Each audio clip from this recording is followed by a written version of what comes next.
back to another episode of World Bigfoot Radio. And we're back with an episode of Conspiracy Corner, and this time we're talking about one of my favorite subjects, the real Dracula. Not that fake one that the drunken Irishman author weaved into his novel about Nosferatu vampires and tried to make out that this guy was somehow a vampire or something. That was all made up, phony BS. But the actual historical Dracula is way more fascinating and way more kick butt. And like all you guys out there that like heavy metal and stuff, you need a heavy metal soundtrack to go with his story, because this guy was heavy metal.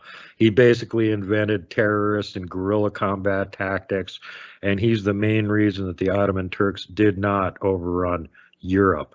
And so to bring you the rest of the details on this, I figured it would behoove me to find somebody who is quite expert on the subject. And who could be more expert on this subject than the lovely Danielle Diva, who just happens to be his great niece. Thank you. Welcome to the show, Danielle. Thank you. You know, Duke, it is my honor to be on your show. Thank you so much for inviting me to discuss this topic. I'm so happy to be on your platform and, you know, to talk about more about wonderful and great Count Dracula, because there's so much there to talk about and discuss that it's hidden and that it's forgotten, what it's kind of sad. So thank you for letting us discuss this and open, you know, eyes to many about the true story. Very welcome, dear. It's always been something I've been interested in, you know, since I found out, hey, wait, that creepy count in that dumb novel about blood-sucking and erotic stuff, he's actually was based on a real person. I should find out more about this real person. And then the more you dig into it, you start finding out that, like, he had this really bad reputation, which is based mainly on his enemies wrote all the stories about him. And if you go looking inside of the country where he ruled, they think he's Robin Hood. So it's like, wait a minute, all the locals where he lived thinks he was like one of the coolest guys, total Robin Hood of their country, and everybody outside his country thinks he's some kind of blood-sucking monster. So how can there be that dichotomy? Well, I got my hands on a book. I believe it's called The Historical Dracula by Florescu Radu, which was great. Really enjoyed reading that. And I went, okay, this puts a lot of this stuff in perspective. But I'm sure you got way more insights on it. So let's go back to when baby Dracula was just a baby, and some bats flew in the window and dropped him into his crib, and he rolled over and impaled the dog with a stake. No, none of that happened. But what was it actually like? Now, from what I understand, one of the first things that comes up is when he was just a little fry, him and his brother were both given over into the custody of the Ottoman Turks on contingency of his father's continued good behavior, being their little puppet and running the border country of Wallachia for them so as to not cause them any problems. So this is kind of pretty dirty if you think about it. In order to retain power, he had to give both of his kids over, you know, basically let them be kidnapped by the Turks. And if he did anything bad, those kids were going to get executed. And so this is basically, Dracula was born in 1431, and he was called Vladimir or Vlad in Sigvarashara in Transylvania. So that's totally different part of the, we can say, Romania, and far away from Wallachia and the famous castle that we're talking about. And that's where he was raised for quite a long time. You know, when actually Vlad was the Vlad the Third, Vlad Dracula, but his father was Vlad the Second. And basically what happened when Turks did basically attack Transylvania, they did conquer. And there was always a game with the Turks, especially, you know, that you had to play with. And the order was, if you want to keep the throne, you have to give your children, you know, and play this game. What to me was horrible, his father, Vlad II, gave both of his sons, so Vlad and Dracula, he kept Mihnia, what is actually his oldest brother. So there was three of them, not one, but three. So Vlad and Radu were the two that got stuck. Yes, so Vlad was the middle and Radu was the third. So there was three children. And basically what happened during that captivity, in Turkey, what was horrible, these young boys. So Radu was around 4 and Vlad was around 10 or 11. They said that they went to horrible torture. They were capable of seeing many abusive stuff, including impaling people, and both of them were actually physically, mentally, and sexually assaulted. And there's many books that were written about that. And there was especially one guard member who was keeping all these children that were coming from these basically monarchy families all around Europe that would use them basically as their slaves. That also did destroy soul of Vlad and of Radu. So for quite a long time, both of them did live for more than 11 years inside of the captivity of this horrible Ottoman Empire, inside of basically these dungeons where they were capable of, doing anything to them and using them, like you're saying, as a puppet so that their father can keep a throne. Yeah, and not really doing all that great of a job of taking care of the kids in the process. As long as they were alive and could serve their purposes as hostages, they didn't really care that much. But being that where they were, they actually learned a lot of stuff about the Turks. Unfortunately, a lot of really bad things too. Yes. And that's where Dracula got a lot of his ideas for doing these bad things from. He saw it firsthand when he was a kid and the Turks were doing it. So turnabout's fair play, right? Yes. And, many people, they don't know that story. And a lot of times, like I'm saying, all those Hollywood stories, they're showing up. I'm going to be honest because, this is a grown-up show. It's all about the sexuality, romance, who's falling in love with what. But this is far away from the truth. Actually, 99.9%, nothing in it is the truth.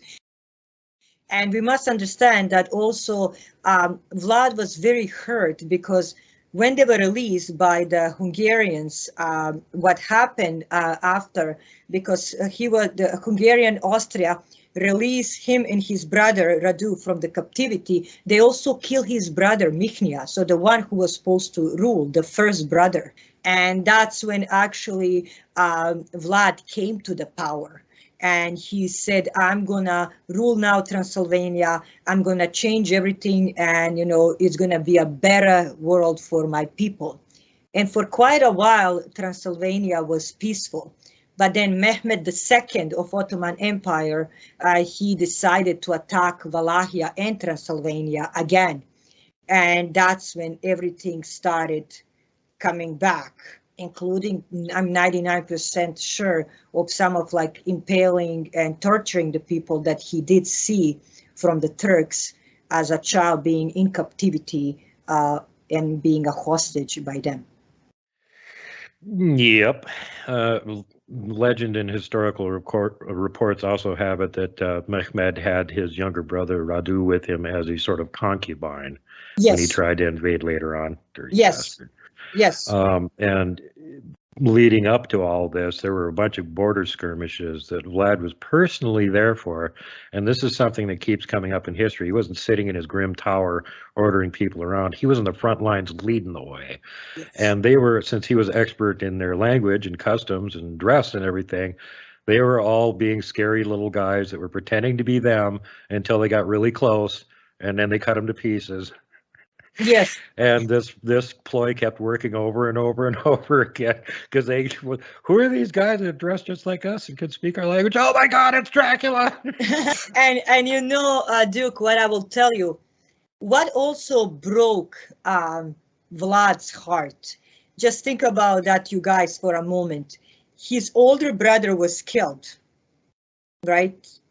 Then his second brother is used as a concubine, basically, like you're saying, for the Turks. And then Mehmed II decided that he should overthrow Vlad and put Radu, because, he's basically their puppet, and to rule Transylvania and Wallachia.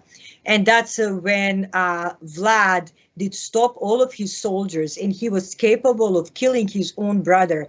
Like they were facing each other face to face. And this is truly written in all the history all around the Balkans, so not just Romania, and all around Europe. And he had a sword under his throat, and he said, go and don't ever come back. Those were his famous words. And Radu went back to Turkey and he was never seen again. If he really hated his brother, he was capable of killing him that second and that moment, but he never did. Again, for maybe couple years, they were again cooking, all the strategical positions. And again, Vlad, like you're saying, was really good in strategy. He did know how to strategize because he was really instructed and taught by Turks how to go and attack other countries. So he was really good with that. And that's when actually many other countries approach him and said they would like to be, in coalition with you against the Turkey. So basically Croatia, one part of the Italy, even the Roman Empire was really saluting him because at that time Crusaders were part of the fighting Ottomans, Croatia, Serbia, because those were the separate countries at that time, the kingdoms for themselves, Czechoslovakia, Hungary, Bavaria was pretty huge. They were cheering him on, and they were all together behind this gentleman. He was known by many names. Vlad Tepes, what he means Knight Tepes. Then he was also known by Vojvoda, what he means basically, again, title of a monarchy for that part of the area. Vlad the Impaler came from the Turks and from his enemies. And yes, it is the truth that he did impale them, and it was the truth that there was some massacres that were horrible. But also the reason why was a lot of times because of the revenge and everything that he suffered. And that's how this gentleman was known. He was very close to church. He built many, many monasteries all around Europe, including the Transylvania, Wallachia, and because Romania then didn't exist, it was all different kind of little countries for themselves. And he supported, Christianity and the church in every possible way to protect them. He was a protector of the Balkan and Mediterranean coast against the Ottoman Empire. He was a big crusader. So that's what he was. But in Hollywood is totally a different story. Well, and the other part of this thing that caused him lots of problems is that some of his allies were less than reliable. Mm-hmm. Like the King of Hungary, for example, who was an incredible backstabber. Yes. And actually managed to get him off the throne and imprison him for a couple of years for no damn reason whatsoever, when they needed him on the throne, keeping the Muslim Turks out. Yes, yes. And what is horrible about the king, the King of Hungary, I will tell you something. It's basically that betrayal that put him in a jail for more than 11 years. So he was captured in Belgrade. From Belgrade, he was put in Visegrad. So this is all basically the names of this city. And he was kept there for more than 11 years. Now you're going to be shocked, Duke, what they did. So each time when Turkey would come or plan to attack like a small village or something, they would put Vlad in a cage and basically put him just like you would crucify somebody. And they will say, we have a devil, we'll release him if you come near our country. So he was put outside like a wild beast and animal in front of the thousands and thousands of the people, that would come in front of the castle and watch. So for almost 11 years, he was kept like that. And then Stefan of Moldova is the one who rescued him. And that was his cousin, right? Yeah, and work on it, to basically take him out. And that's, again, when another fights for Transylvania came back. But just imagine, my friend, that, you are a man that it's in chains, and they will just display you around, while some of these, for example, let's say they will send a embassy, what would be a little, almost like ambassador of a Turkey, or like a messenger from Mehmed II, and he will be sitting there while Vlad would be almost like a crucified, but they will be scared. Croats did a lot too of that. They will say, be scared of him, he's a devil, we'll release him. But this was a crusader. This was a gentleman that was fighting for the blood of Christ, but they were displaying him like he was a monster. They were portraying him like he was the boogeyman. Exactly. And in that, they were very successful because he's still remembered as a boogeyman to all these outside countries because they had them all so terrified of his reputation. They're like, yes. oh no, we'll do whatever you want. Keep the boogeyman in the cage. Yes, and that's what happened. And the truth, what is, there is a little, and I'm gonna release that because there is a little mystery about Dracula that people don't know. So Vlad was a Christian, and he was raised in a Orthodox family. And after that, he mixed that with Catholicism because of the Roman Empire to support him. But that's the part of the fact. But still, we can say, because that's Christianity, he was a Christian. But we can also say one thing that people don't understand. Vlad was trying to fight for his country and for his people. And then he did enter also Zoroastrianism. Zoroastrianism is an ancient pagan way of practice. And it's not a black magic like we're talking about the voodoo or hoodoo, but does involve alchemy and certain things that will give you the power. Not like they're saying the flying and, from the windows and whatever, but you're capable to get the visions. You are capable of doing prophetic things. And that's why, now I'm going to give another hint and people can search in that. If you see Vlad's picture, Duke, you will never see him with a crown like rest of the European kings. And you will see him with a feather. And that feather and that... And the little brooch with all the gems on it. That's a medallion. That medallion is actually Zoroastrianism. And that was for a quite while, even now, popular in some parts of the Europe. But it's a pagan way of connecting of everything known and unknown. When certain members of the church did find that out, now you're going to be shocked. After winning and protecting more than a couple of the monasteries in February, when in 1400s, when he was attacked by the Turks, one of the monks did figure out that he also does do Zoroastrianism. So he's planned all this attack on Vlad to burn him alive.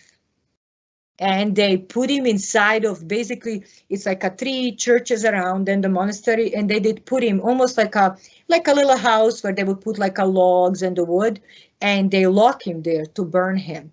And of course, they didn't succeed because some of the other knights, not that he flew away again, the other knights broke the door and saved him to come from the other side. Vlad was really disappointed and hurt, and he said, everything that I did for Wallachia and to save you. I sold my soul to save you. So that's when people are thinking, but I would suggest that people do go and read a little bit about Zoroastrianism because it's not connected to voodoo, hoodoo, black magic, killing the devils. It's actually pretty similar to Christianity. It's just much earlier Mithraism. Exactly.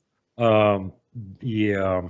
Again, has the dual polar opposite dichotomy, good God, bad God. The other thing, if you want to try and paint, Vlad as some kind of an enemy of the Christian religion or anything, you need to somehow account for the fact that while he was the ruler in that area, that he had more churches constructed than all previous rulers combined. Yes.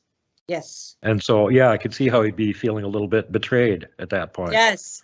And so he was really, really hurt.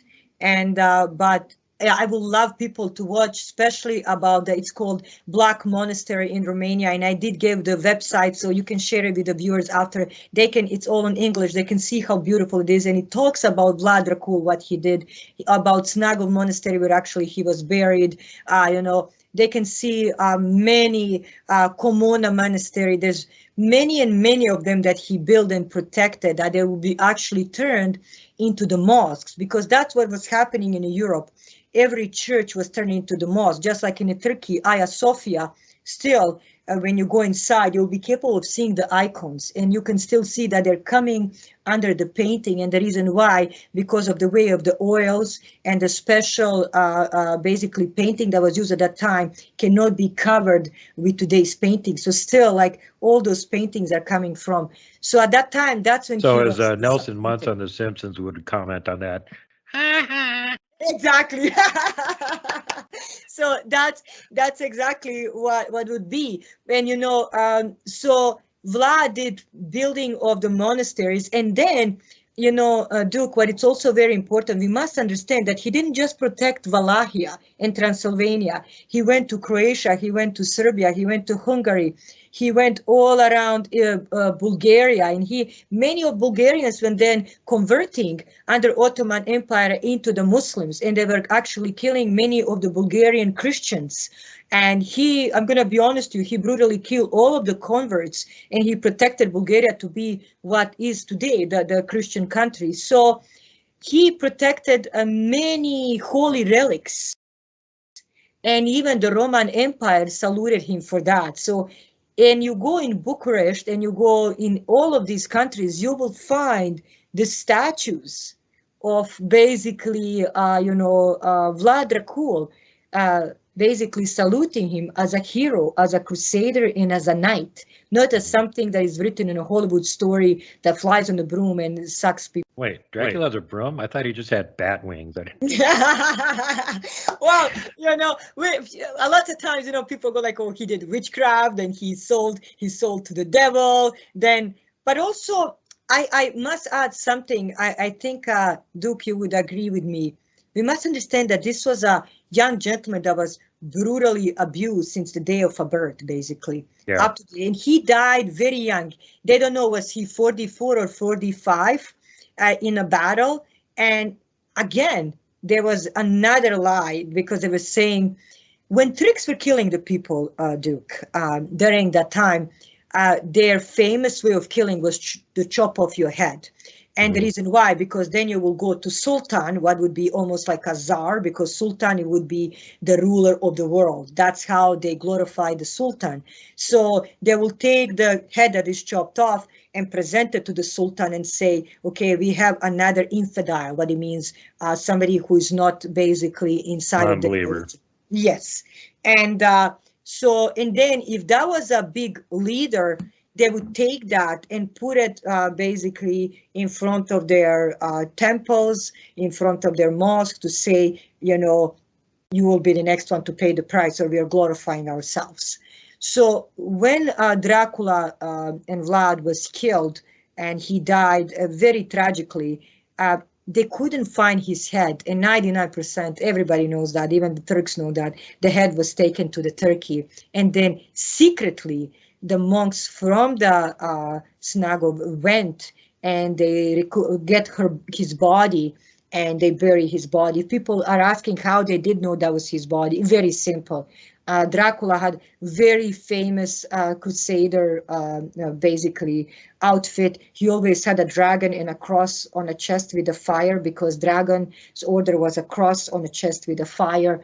And he had his ring, because that was also recognition of who he was. And they bury him. So he's buried there, and people are more than welcome to see it. And I also did send the pictures, and I did send you original pictures from inside of the monastery. And also, again, people can see on the website where to. So all that conspiracy, where is the head, is just taken to the Turkey to make this is our glory. Yeah, and that's well known. They presented it to the Sultan and they put it on a pike to let everybody know that the boogeyman was dead and they didn't have to worry about him anymore. Exactly. That was the story, and it's just like, again, just like they were saying, oh, he loved, what's the name, Lucy and Mina and whatever. This gentleman, it's ridiculous. That's how it was. And then, let's be honest, Duke, you are a smart gentleman. Everybody that is listening right now, you're going to have Ottomans knocking at your door at this moment. And, you have a son that they want to take over, and many other things. They're going to throne and kill your people, and all your people are looking, you are my savior, save us. You're going to go to UK, search for this lady, turn into werewolf. I'm like, oh my God, where this is going. He had a wife that was called Julia Shilagia, and she comes from Austria-Hungary. She was a Hungarian, not a princess, but almost like we can say like a Hungarian lady that comes from the castle of a royal blood. He married her, and they had 4 children. And after he was brutally killed, 99%, everybody knows, they escaped to, to Naples in basically in Italy, and that's where they died. And they also found lately, basically son-in-law and his daughter tomb in Italy. So this is nothing now. The history is becoming just like a puzzle. Need to put it together. But the conspiracy makes me angry, and the reason why, because I know him even as a child.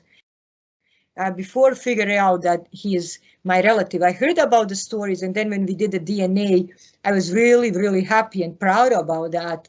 That this gentleman was taught as a knight, as a crusader, as a fighter for Christianity, for people, protecting people against, brutality, because it was just part of the history. That's the fact.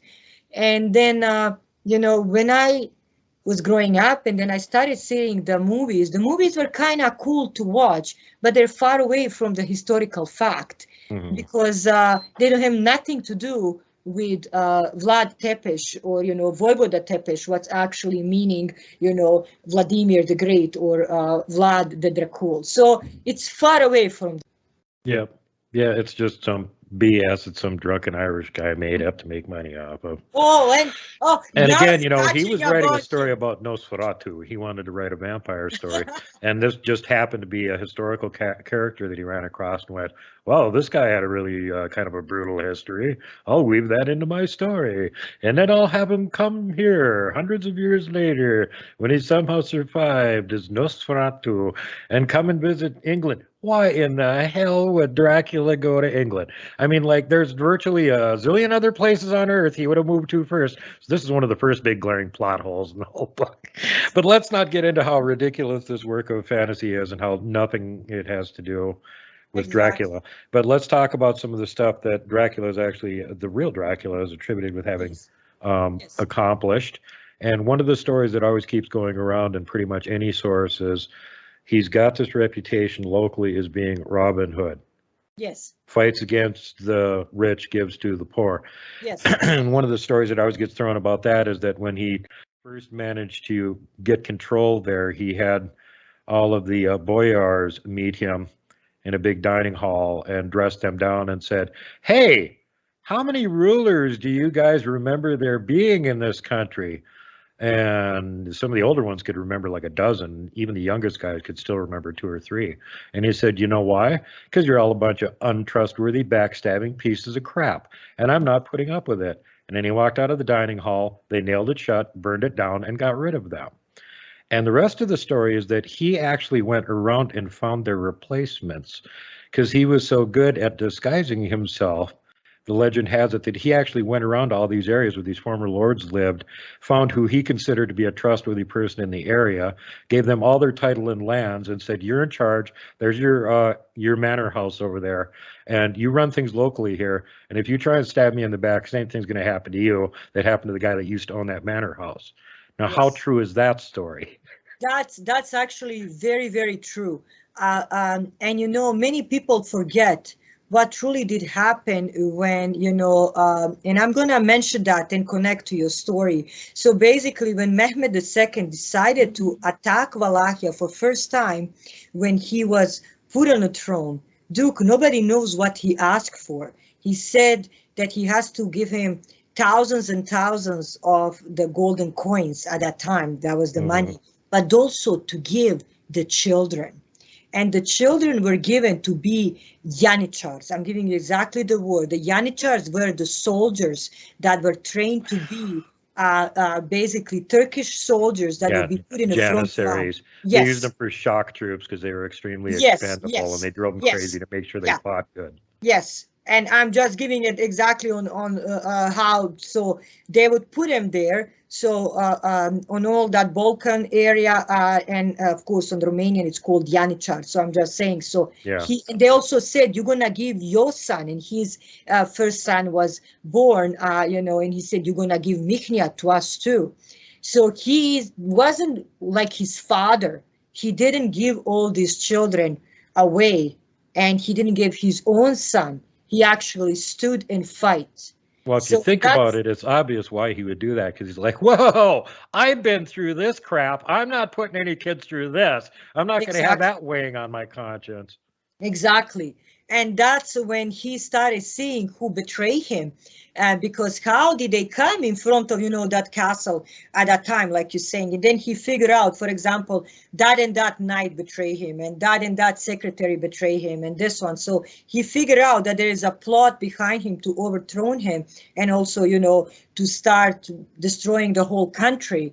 And that's when he said, no, I'm going to start changing this country. I'm going to start changing how it's ruled, and I'm not my father. So he started changing all these, like you're saying, the people in charge.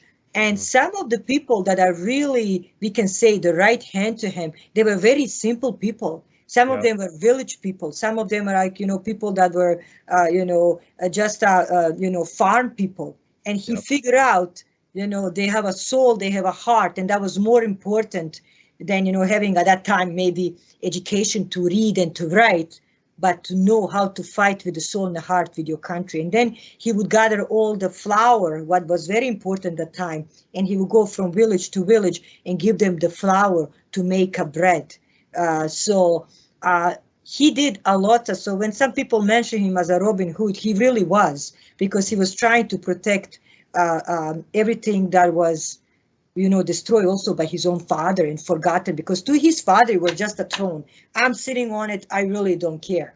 If he sold his own children, why he won't do it to the village people or to rest of the, Yeah, completely ruthless and doesn't care at all. Exactly. Which is exactly how they always try and characterize Dracula, especially for this burning down the hall with all the nobles in it incident.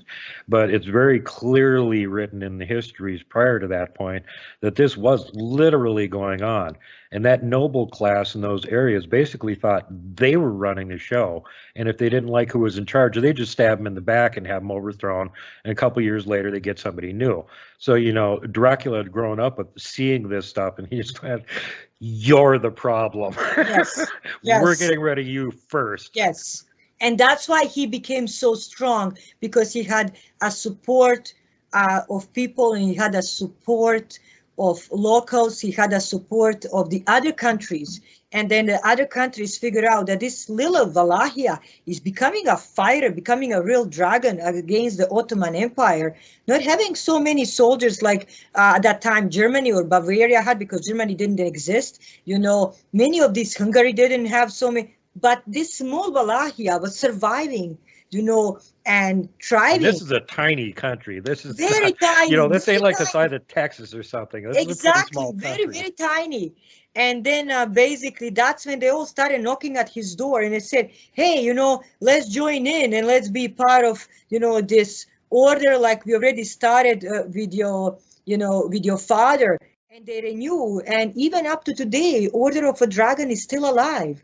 It's more like a figure, we can say, ceremonial. But still, there's many like leaders and, church leaders and people that gather not to fight against anybody, but just to keep a tradition. And like you're saying, ceremony, what was kept as basically a memory of some great heroes, including Vlad.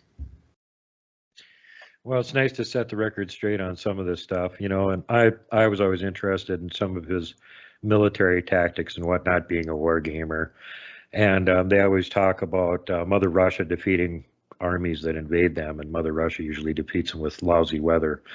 But one of the things that they did in World War II is scorched earth, withdraw all the peasants, withdraw all the livestock that you can, burn everything else down so the invading army hasn't got it.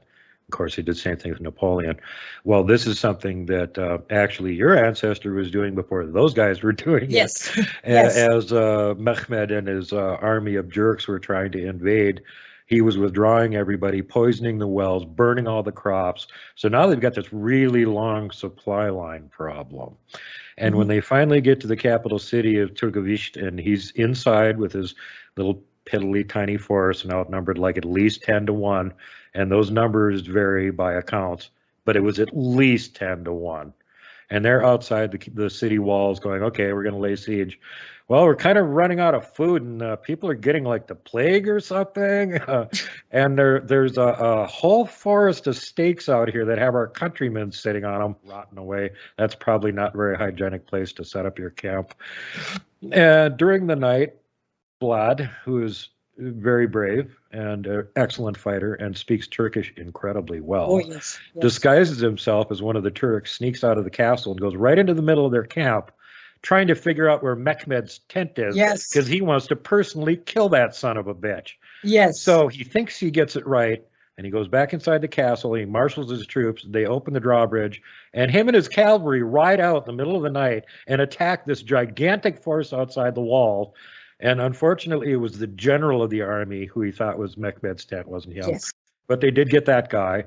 And this was enough to terrorize Mehmed so bad that he didn't even want to be there. Yes, it's true.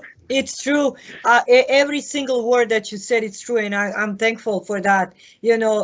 He knew like Turkish language really well. He knew their custom. He knew the way they fight. He knew their strategy. And of course, that famous, we can say a famous way of killing Mehmed, and instead of killing Mehmed, he killed the general. That was more than enough to say, this is really Mehmed's like, the general in that tent right next to me got killed by Dracula last night. I don't think it's safe for me to be here, even with my giant army. And also think for a second about the gigantic balls on Dracula. Yes. This guy's the leader of the country. He doesn't have to be spy in the enemy camp.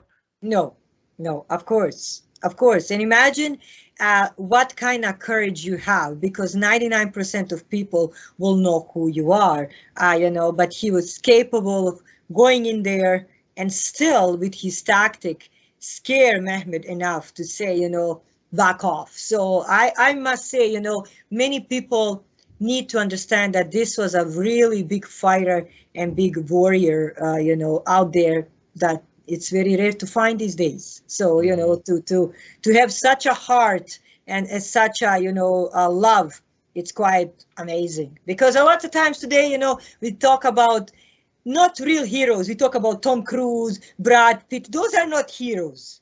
No, they're posers. They get paid to pretend to be something that they're not. And we love their talent. We love the movies. Yeah, no worries. But these people, they suck. I don't care. But yeah, exactly. You guys could like they are not heroes. They are not heroes. No. Our heroes are, for example, now that are in front line, men and women in uniform, that they protect us and serve us. And I salute and say thank you to each and every one of them, even at this moment, and I know many. But to say, and we spent, like you're saying, the Hollywood destroyed this character. And my goal is actually to watch his character and watch his face. And just like today, we are discussing who this wonderful hero, not just of Transylvania and Wallachia, but of the entire Europe was. Mm. Yeah, I mean, you can make a strong case that him and his tactics and the stuff that he did there managed to stave off an invasion of Europe. And other places of Europe were not so lucky. Spain was taken over, and they had to spend 500 years Reconquista, fighting them back off and pushing them back across the Mediterranean again. Yes. Many, like if you take 99% of the Balkan was all under the Turkish Empire over 500 years. And starting the, Suleiman the Great, the first, up to Mehmed II. So they were ruling over 500 years over the Europe. So they were, basically being conquered. Their culture was changed. Their religion was changed. Beliefs, everything was just the way it was done.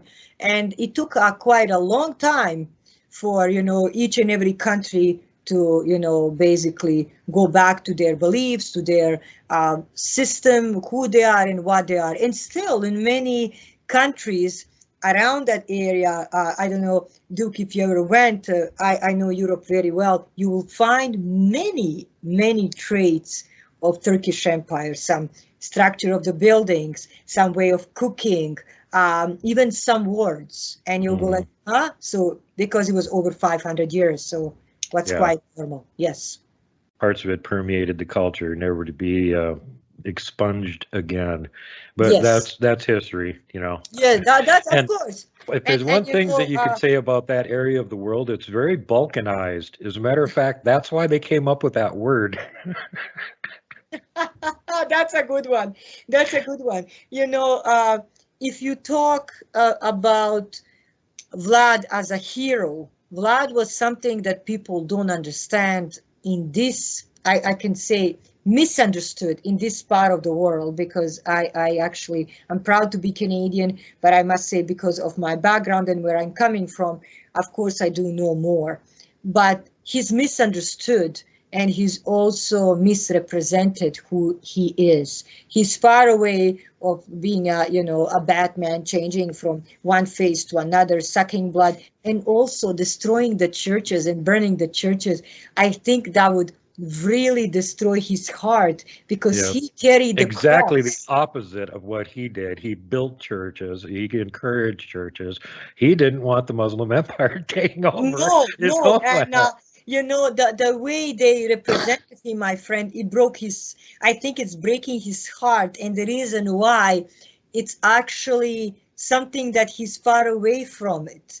And that's why I encourage people to read the history. I also encourage people, to listen more and to understand that, 99% of the stories that you hear out there, it's not just about Dracula. Hear and listen before you start to judge, because 99% of them are lying. They're fabricated just to make a fantasy and to make us kind of explode.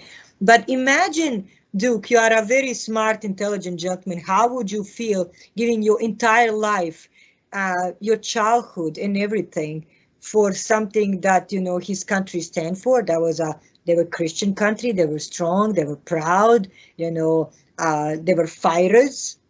And now there we have his statues and all around the Europe as a hero, while this gentleman decided to bash him down and destroy every single, good deed that he did.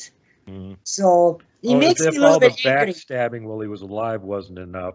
Now we got some drunken syphilitic Irishman a couple hundred years comes along and takes a dump all over his reputation even more. And you know what is also very bad about that? It's actually, when you read about Abraham Stoker a little bit more, his background, of course he's Irish, but he was like in theater, he was doing this. He was also just like a helper to one of the gentlemen who was a sir there. He was an actor. So he wasn't a really successful person. And it took him quite a while for even the story, to become alive, because it was discovered in Pennsylvania. I then turned into these crazy movies, that we watch.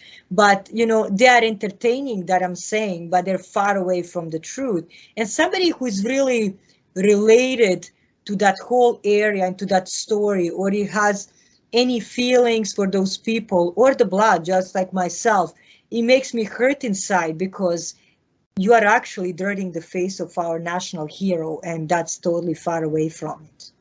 Yeah. Well, there's a reason he's a national hero, because he wasn't a zero. He was definitely not a zero. Thank you. Taking somebody else's national hero and trying to turn it into your villain is pretty reprehensible by anybody's standards, and especially by modern day woke standards.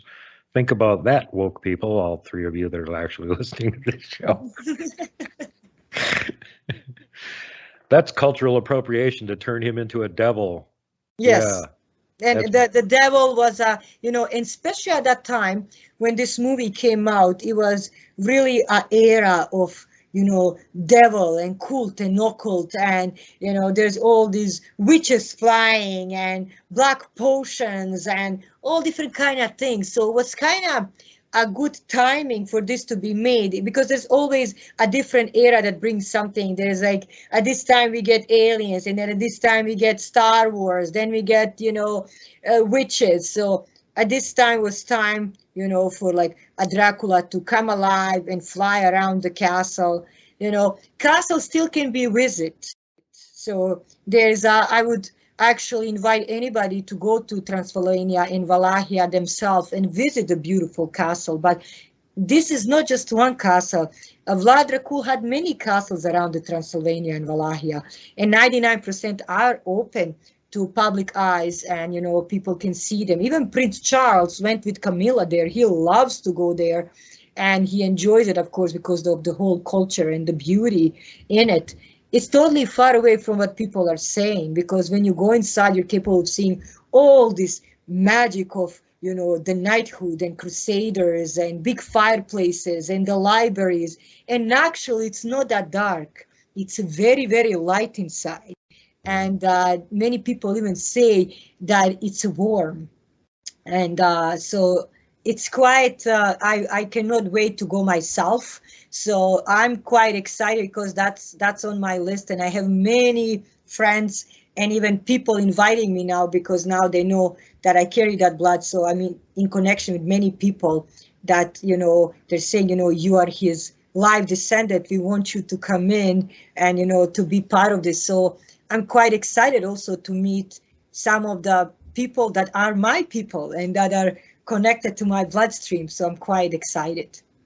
Yeah, that sounds like that would just be a blast. Yes. I know yes. I don't have any famous and ruthless overlords in my lineage. And I have a couple real interesting characters. Actually, for anybody that's into pirate lore, they know about the name Grace O'Malley. Mm-hmm. That is one of my ancestors.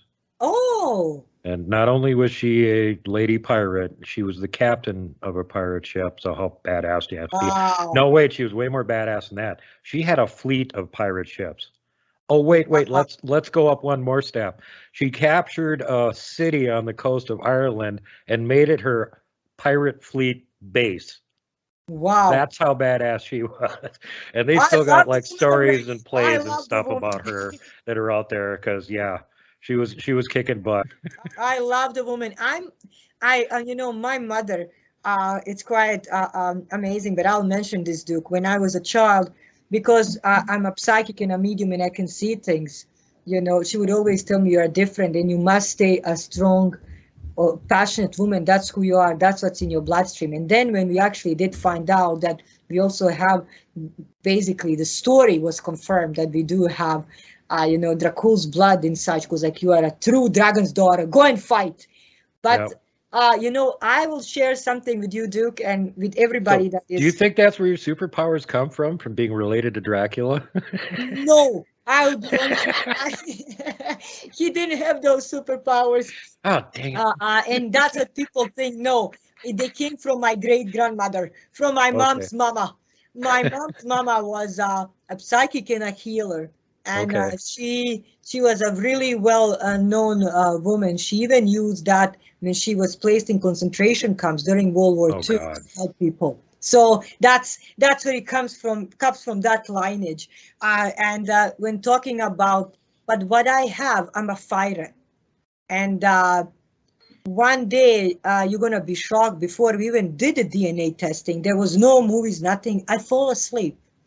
And in my sleep, I was inside of this huge room that I never recognized. And then the gentleman sitting, but he had his head down, and he said to me, please wash my face. And I turned around. All what I did see was a big ring. He had a big ring, and I woke up. And I was talking to my mother about that, and for quite a long time, I never pay attention to that. And I thought it was just a dream, or maybe it was trying to send me a message, but it did stay in my head. And then when we did the DNA testing, I had Vlad coming into my dreams more than a couple times. And that's when I decided to do this mission. And I'm now doing the audio and the written book. And it's called The True Story About Son of a Dragon. So I'm working really hard on it, and I have some historians as a part of it, some people that directly connected with Romanian people. So I'm going to give the real fact and the real story about Son of a Dragon and wash the face of my great uncle. Well, I'm glad whatever small capacity I could be involved in helping with this, because you it's are been fantastic. In my my wheelhouse of attention for quite a long time that this guy's getting seriously mispainted in public media and made to look like he's some kind of an undead monster, when actually how you should think of him is he's a combination of Robin Hood and Conan the Barbarian with a cool hat with a feather on it. Yes. Yes. And when you say that, I'm really thankful actually that, when you invited me and you said you wanted to talk about, Vlad, I was happy. And the reason why, because that's my goal. My goal is to wash his face. My goal is to show to the world who he is. And having his blood in me, I also feel that's my duty. And now, being Canadian and being on this part of the world, far away from, all the stories and everything, closer to many people like yourself that are involved in social media, that are involved in, all this broadcasting. I'm getting basically a platforms where I can show who he really is. He was a fighter. He was a Robin Hood. He was a knight. He was a father. He loved his children and he loved his wife to death. Everybody know he loved Julia so much. Julia would be originally. He loved her to death, and that's a true story. And let's keep this in mind too, just to put it in modern day standards. He was a populist and a nationalist. Those things aren't very popular right now, are they? More reason why he has bad propaganda on him. Exactly. So, and I didn't want to say that, but thank you. I wasn't sure if I can say it. So thank you for bringing that up. So that's why. But also, he saved so many children on that day when he decided to say no to Mehmed II. He saved hundreds and hundreds and thousands of the children that were not given to Ottoman Turks to be Yanichars because he said no to Mehmed II. That was basically what he wanted to do, and that's when all the fight did start. Well, the other thing that comes out in some of these stories is how, we were talking about this earlier, how they were portraying him as the boogeyman. Yes. He's the boogeyman in the cage. And this had permeated so far, it was even completely part of what was going on inside of his country too, because there was a merchant that came through that stopped at the public drinking fountain to get a drink, and there's this big goblet made of gold with gems on it. Yes. And it's not chained up or anything. And he asked one of the local guys, "Why is that thing sitting there?" And he said, "Oh, that's our public drinking mug." Yes. You're kidding me. Nobody stole it. And he goes, "Oh, no, nobody steals anything in this country." And then Dracula himself actually made the boast at one point that you could walk from one side of his country to the other with a bag of gold in your arms, and no one would dare to try and take it from you. It's true. He did have a rule and order. He didn't, he didn't allow basically his country to grow like the crime and, basically thieves to flourish, especially at that time, a crime was really high. And robbery would happen. Anybody going from one side of country to another, they would pop into like these little, we can say almost like a little bars or like restaurants where people will sit and drink. They would come in and they would slaughter and kill everybody. What basically Vlad did in his country, he also did put the order and the rule. That's true. So if you did steal or if you did kill, yes, you would be prosecuted. Penalty was going to be horrible and public, and they were making a display out of it. So everybody else locally saw it and went, "Whoa, I don't want that happening to me. I'm not going to do that." That was again. I love it what you said. The use of terror tactics. He used terror tactics on everything. It worked really good for him. Yeah. And the reason why he did a display at that time, for example, there was no TV, right? So, so if you place that in front of the people, I'm not saying it's beautiful, it's terrifying. But then if you think about it and you see something like that, you're not going to do it yourself. Right. So, it's not like you're hearing the story from the village 5 miles down the road that so-and-so did something bad and got executed. Somebody in your own little town did something really bad and got executed publicly. And it was horrible. And you don't want to have that happen to you. Suddenly you're a lot more law-abiding.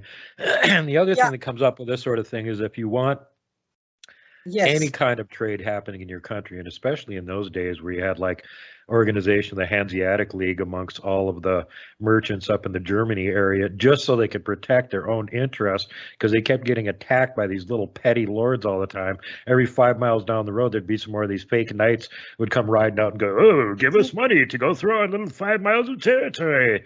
And they kind of got sick of that, and they bought their own army and stomped their butts. Well, the same thing was true in Wallachia, Transylvania. You're right on the border of the bad guys, maybe not that appealing of a place to do trade in the first place. And then if you have to worry about every time you walk into the country, bandits are going to try and kill you or steal your stuff, nobody's going to want to trade with them. So that was like an absolute necessity that he had to get that under control. That's true. Totally what you explained. It's very important because at that time, if you don't have a rule and order, your country is ruined. That's the way it goes. And then there was a lots of betrayal. There was a lots of, like you're saying, you know, this group goes against this group. And he had a support of local people, and he had a support of a church. So he had their trust, and many poor did love him. And the reason why, because for first time they had a bread on their tables. And he would always say, if I have a bread, so you will too. This was his words. So he sharing the piece of bread with the people was very important, and he would do that lots of times when he would arrive at certain villages. He would stand in front and he would share the bread with the people, you know, and the reason why, to say, if I have a bread, you will have it too. And many people do forget that this gentleman didn't just sit in his castle and send, you know, combat mission and people to get. He was always in front lines. He was always there with all of his military personnel. And he was always there with his people. And according to historical reports, he was not only a brilliant leader, but he was a badass in a fight. Yes. And that really inspires morale in your troops when, hey, the leader isn't back in the castle. He's right there leading the charge and beating the crap out of everything in front of us. Yes. I'm following him. You know? And the truth, what is, Mehmed II, and even, you know, when Radu came in, his brother, so that's quite shocking. Imagine when they collided, and when Radu was going to take over his throne and take over the Wallachia, and he had the sword, big sword under his throat, and he said to him, go back and don't ever come back. These are the famous words. He could kill him, but he still didn't. And that's when everybody got shocked. And they said he didn't kill Radu. They were saying he's still a human. That's what the Turks were saying. Vlad was always a human. It just shows that his brother. And, you know, he remembered probably how they were together in all these, you know, catacombs. They were being crucified, basically killed, abused, and seeing all different kind of stuff in front. Because what Turks also did, many people don't know. And I'll explain that. They would use this pile, and then on a pile they will put any kind of, you know, grease. So this grease is usually used from the lamb, and then it will go from your rectum, it will pass your major organs and go through your mouth. It will take about 2 weeks till you die. And then they will go around the people with like a sponge, or at that time the cloth of water, and put it onto the mouth, so that the death, it would be painful and horrifying. And Vlad and Rad did see that. And another thing they would do, they would crucify people, but not just with the nails, like the Christ was crucified. What they would do, they would take this wire, and then they would put behind the back, so it's also their organs, and the wire would be pinned down, so it will take them about 5-6 days to die. This is all done, my friend, and that's what these two young children did see and live for almost 11-12 years like that. Imagine. Yeah, imagine how warped you'd get if that's how you grew up, being a prisoner and being tortured and seeing this kind of stuff all the time. Yes. And it would give you a really extremely powerful dislike for the people that were doing it. Yes, yes, yes. So it's no wonder he took revenge on his abusers. I mean, of geez, course, you know. Of course. Of course, the abuse is a huge thing that he went through, you know, and trauma too. I'm sure he had major trauma. Well, you know, he had PTSD, post-traumatic stress disorder, since the basically his childhood up to his adulthood, and then going into the battle, seeing, you know, so many dead people, killing the people, protecting the country, blood, you know, flying everywhere. Of course, he's going to have PTSD, and some things that he did, maybe they were not that pleasant, of course, but they were also that because of his trauma and because he was exposed to it since the early age. Yeah. Yeah, let's not try and paint an unrealistic picture here. You know, he Yes, was really brutal. He used terror methods. yes, He was yes. not squeamish whatsoever. But a No, lot of the stuff about him is also exaggerated or just plain false. yes, And yeah, did he have PTSD? Oh, you can guarantee it with yeah, what he went through. But don't yes, forget the kind of times this guy grew up in and stuff. And I'm not, again, trying to be apologetic for him. But yes, that area of the world was incredibly violent when he was living there. That's what he grew up with. That's what he saw all the time. yes, This is just yes, like basic behavior, except yes, he figured out how to use terror as his weapon against yes, his enemies. yes, And boy, did yes, he use it well. yes, yes, So and well that it still propagandizes him centuries later that he was a yes. horrible monster because he scared the living crap out of everybody so well. But he, all that, like you're saying, the propaganda and all that, we can say knighthood and all that bravery and, of course, and certain things that were done, they went under the carpet, and the story from the Hollywood came totally far away from what he is. So to me, it's very important to wash his face, like I'm saying, and bring his Yeah. honor back. What he was a great leader, a Robin Hood, savior, a crusader, and a wonderful lover of his own people and the humankind. That's what he was. And that's why his people remember him as this wonderful folk hero Yes. because, probably for the first time in their history, they're like, whoa, the guy on the throne actually cares about us. Oh my Yes. God. Yes. That'll it's get a whole lot of loyalty out of a Yes. population that's Yes. never had anything but a figurehead that was a giant parasite on them. Yes. Yes. Yes. So yeah, Yes. that makes a huge difference. That makes a big impression on them. That's my puppy knocking at the door. Can I open her door? Sure. Yeah. Okay. Because she's knocking at the door. She wants to come in. And She's I'll like, just... it's time to be in here. I'm supposed to be part of the interview too. Come. We're talking about Great Uncle Dracula. I want to be in the room. Come and say hello. I will come and say hello. She's knocking at the door and she wants to say hello. So this is Maggie. Say Hey, cutie. Say hi. Isn't she pretty? She is, and she went upstairs probably to play a little bit and drink some water, but she loves to be in here and she loves to play with me. She loves her family. She's our love and joy. She loves my son, so she's a wonderful, wonderful joy of our family. Well, it's we're at about an hour here. Was there anything else you wanted to mention about Dracula, or did we cover most of it? I think we did cover the most of it, so it's up to you but I think we did pretty well. Well, for everybody else out there, if you want to get more information on this, of course, the lovely Danielle has a book coming out on it. There's also the already available historical Dracula by Florescu Radu. And there are some other good books out there that can give you more information on this. Don't get your historical information from a fiction writer. Bram, bad, Bram, down. I just want to say, Duke, thank you very much for having me on your show. Thank you for giving me opportunity to wash the face of my uncle, give back his honor, and show to the world what he really was. And that was a true leader, Robin Hood, lover of his country, lover of a people, crusader, and a true lover of a humankind, and fighter for a freedom. That's what we need even today. Fighter. Yep. And there's another thing I want to bring up, that the reason he's still fondly remembered by his countrymen is because he never abandoned them. No. He never stabbed them in the back. Yes. He got stabbed in the back by his biggest ally, John Hunyadi, over there in Hungary, who decided to throw him in prison instead of backing him up. He got stabbed in back by the monasteries that decided he was evil and tried to burn him. Yes. He didn't stab them in the back. They stabbed him by in the his back. own brother, Radu. By his own brother. Yeah, exactly. Yeah. There you go. So you would think that would more than be enough to make somebody incredibly bitter and they just want to give up. But he didn't. Exactly. And that's what, to me, makes me happy. I'm working really hard on this book. I will let you know when it comes out, and we can meet again and discuss, But to me, my goal is to show the world the real Vlad Tepes, what is his real name, or real Vladimir Dracul III. And I'm really honored to have his blood running through me, and I'm honored to call him my great uncle.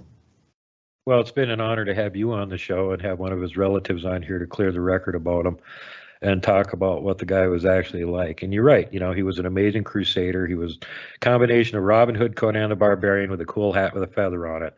Just keep that in mind. Take Thank that image of some kind of bat-winged thing that some Irish guy made up, throw it out the window. Real Dracula, combination Robin Hood, Conan the Barbarian with cool hat with feather on it. Thank you. Thank you very much. Thank you again for having me. You're very welcome, and it's been a pleasure, and I'm looking forward to having you back again in the future. We'll have to have you on to talk about some more of all of this stuff that you know about that I know lots about too, so we can have lots of fun talking about it. It would be my pleasure. It would be my pleasure, Duke. You have a wonderful evening, and all the blessings to you, and stay strong, healthy, and safe. And I want to know more about that Bigfoot soon coming from your radio programming. All righty. Well, we'll definitely do that. And meanwhile, everybody, you know the drill.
Another episode of World Bigfoot Radio.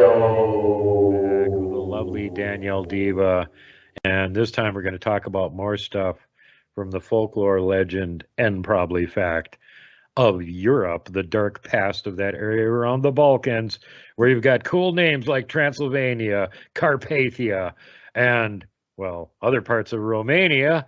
And we're going to be talking about Romania. Of course, it's notorious for Transylvania and Dracula and the vampires, blah, blah, blah. And it shouldn't be. Yes, there's vampires. If vampires actually exist, there probably could be some there, but they're not overrun with them. You're not like booting them off the doorstep in the morning so you can go out to work. You know, you're not like opening the mailbox and a vampire flies out. There's not that. But what there is a lot of, and I got clued into this by a friend of mine who was an exorcist. And he actually did some work over there in Romania. And he said, you know what I noticed? They lock all of their doors and bar their windows as soon as the sun goes down. And if you beat on the door, yell, scream, whatever, they're not opening it. They don't care. So there's something out there at night that's pretty dangerous. And there's a lot of legends about werewolves. I don't hear anything about vampires, but this werewolf thing is all over the place. So perhaps you could shed some light on that. First of all, I want to say thank you, Duke, for having me here back again. You know, it's always a pleasure to spend time with you and with your listeners and with your viewers, because we have such a blast and we touch many amazing topics. So thank you again for, having me on your show. It is a pleasure. But, let's start. Werewolf in Romania, all around Europe, myths, legend, or the truth.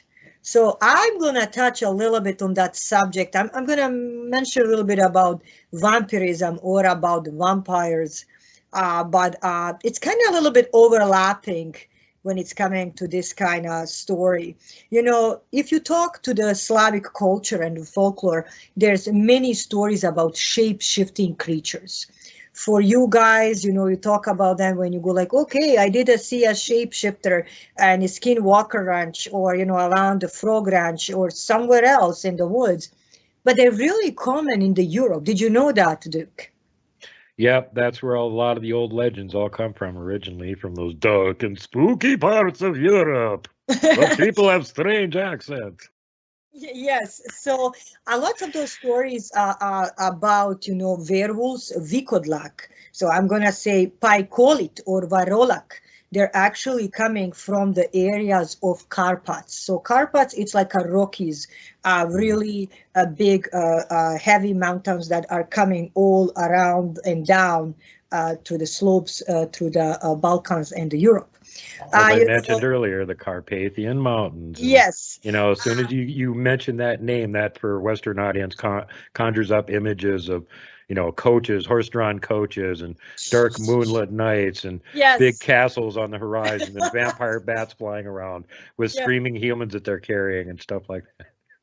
True, like we can imagine many things, but they are really actually beautiful, powerful, and there's many stories that come around basically these mountains, and the reason why, because there's many different shifting creatures around that area, especially before that was just a myth and a legend. But myth and legend still exist around that area, and basically villagers and many small cities that are around that area, they're still locking their doors. They're still actually, after the sunlight, putting the garlic on their windows. They're using something that we call the nana or a sage, or on English, or kadula, that would be protecting that area.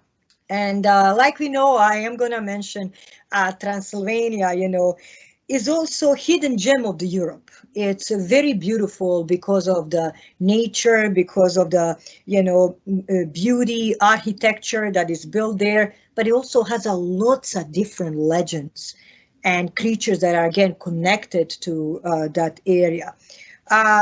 As much as is connected to my great uncle, Count Dracula, is also connected to something that we called vukodlak or vikodlak, or the werewolf on English, or you guys for North America, here Canada and United States, you guys call it a dogman. I don't call it that. I don't think they're the same thing, but go ahead. I think they're very similar. I think probably that they're still shape-shifting creatures that are... There's the difference. Dogmen don't shapeshift. Okay, there we go. They're dogmen 100% of the time. Oh, so they're 100%. So there we go. They don't shapeshift. They're just like Bigfoot. They stay the same form. So that's then the big difference. Then the yeah, that's why they're not a were creature. A were creature, a wereboar, a werewolf, a werebear, a werepenguin, wereplatypus, whatever, always means that it's got a human form and it's got an animal form, a jackal were, a hyena were. They're both forms, and there's some, in a lot of cases, an intermediate form where they take on characteristics of both beings. They are shapeshifters. Skinwalkers are shapeshifters with, solely through black magic. And a lot of the shapeshifters that are humans that start out as humans and are shapeshifters, that's how they're doing it. But the dogmen don't change shape. Like the cynocephaly don't change shape. Great. So something that we can all learn today, and that's what I'm saying. Duke is like amazing book of basically knowledge and wisdom, and that's why I love doing these shows with you. So Vukodlak or Vikodlak or werewolf is something that we do have in Europe, and it's quite common all around Europe, especially around the Balkan area and around the Danube. Like I was saying, it all started actually because of these wizards or these people that were practicing the dark craft were capable of tapping into a different, basically, dimensions, just like Aboriginal people did, and they're capable of shape-shifting. That usually shape-shifting, just like you see in the movies, does happen during the full moon. Also, this is very common when you have a male, and many people, even up to today, they have only one boy, they'll call him a wolf. And the reason why, especially in Germany and around Europe, that area, in Austria too, it's like to protect him against the evil. It's like a wolf, he's strong, it's powerful, nobody is going to touch him. But if we talk about Varkolak or Vikolak or a werewolf, they're actually very common. They go for their victims, and they go very, in a target way. So they do target their victim for probably a couple weeks before the full moon will come. Usually they like to attack small children because that's an easy prey, pregnant women too, and sometimes young men, but usually they like the easy prey because that way it's easier for them to escape. Also, another thing that people don't understand, that even up to today, we do believe in werewolf or Vikodlak in all that area. Just recently in 2019, around the Danube, there was actually in Bulgaria, Serbia, and Romania, there was attack of the werewolves who was actually stealing the sheeps, and he started attacking the small dogs and the children, and he ended up on the news.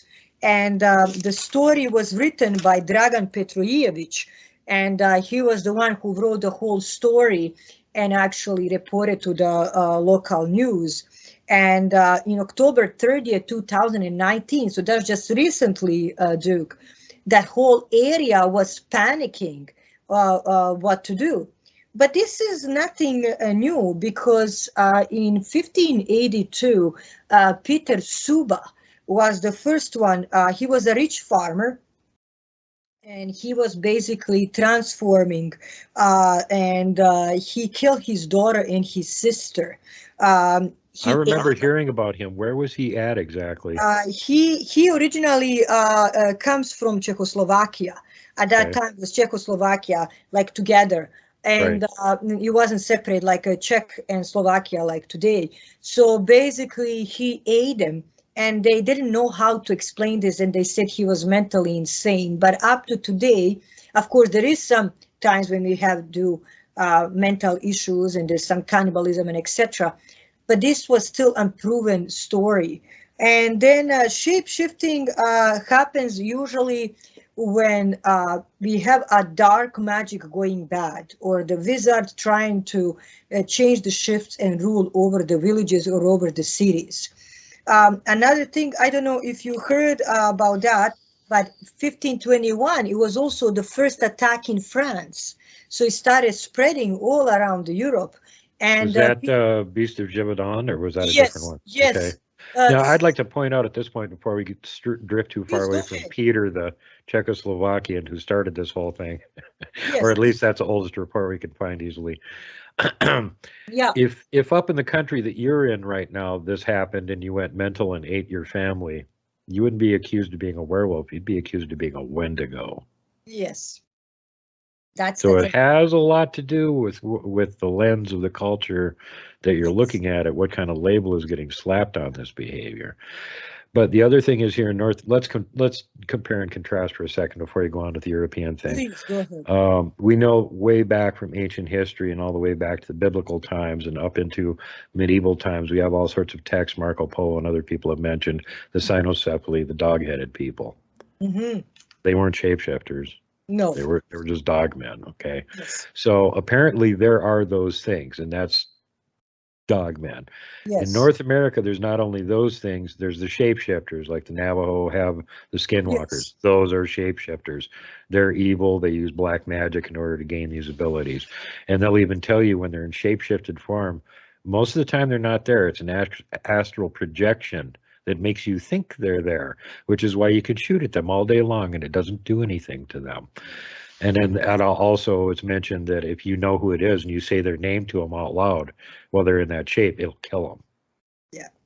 Yeah. So weird stuff there. And then the other thing is the class of warrior dogmen here in North America, which is a different thing. Those giant ones that are like 12 feet tall, where'd they come from? And they are bulletproof and they're physical. Bullets bounce off. What's up with that? Way long time ago, we were having a war with the giants in North America, and we were losing. Yes. And all the powerful witch doctors got all of their best warriors from each tribe together, and they used all their magic powers to turn them into warrior dogmen. The problem here is that they couldn't turn them back again, and they don't shapeshift, and they don't age. Yeah. So after the giants were wiped out, they were kind of a problem having them still hang around. So a lot of them got put in the other space. They can go through a portal and come back out again, but only during the full moon. Yes. Other ones are connected to the mounds that the giants' kings were buried in, because they also have portals in them. And the medicine men knew that in the future those portals could open and those giants could come through again. So guess who's right there waiting for them to come through? The warrior dogmen that they have bound into those same places, and they're free to come out during the full moon and roam around, but then they go back again. So when you start seeing 12-foot dogmen, don't waste your time shooting at them. Nothing won't work. No, exactly. Exactly. And just like you're talking, the Wendigo or the skinwalkers, they're really similar to the werewolves that we do have in Europe. Many people don't know, but there was especially during the medieval times in Europe, this was actually the era of witches, basically hunt on the witches, black magic, Right. crafts, werewolves, vampirism. It just was all over the Where the place. grim fairy tales came from, and the Exactly. originals really were grim, kids. Exactly. And many things did stay hidden because the church didn't like the things to come out and scare the locals, or if they lost the battle, let's say the creature escape or that wizard escape, they didn't want them to know. And the reason why, because that would be like the church is losing the battle over the evil. So still, even after medieval times, we're in 2023, the stories are still repeating. I don't know if you knew about, there is something that is called Wolfsegen. And Wolfsegen, it means evil spell. And that's done in Germany for quite a long time, and in Austria. So this evil spell would be actually tossed by basically, or the spellcraft would be done by the wizard. It will be a male, and basically what would happen, he would change the shape and he would become a werewolf. And there was a gentleman by Thomas Hessinger. He was 84, who promised his soul to the devil. There's many people that he killed inside of that area in the Germany and in the Austria, especially in the Alps. And basically during that time, they called the church and they didn't know what to do. And finally the church caught him. As the church caught him, Thomas admitted that he promised the soul to the devil. And that's why he was capable of doing this shape-shifting and everything. Another thing we Wasn't must... he given like a hide of a wolf or something that he was using to facilitate this? I personally think there was more to the story that many people are saying.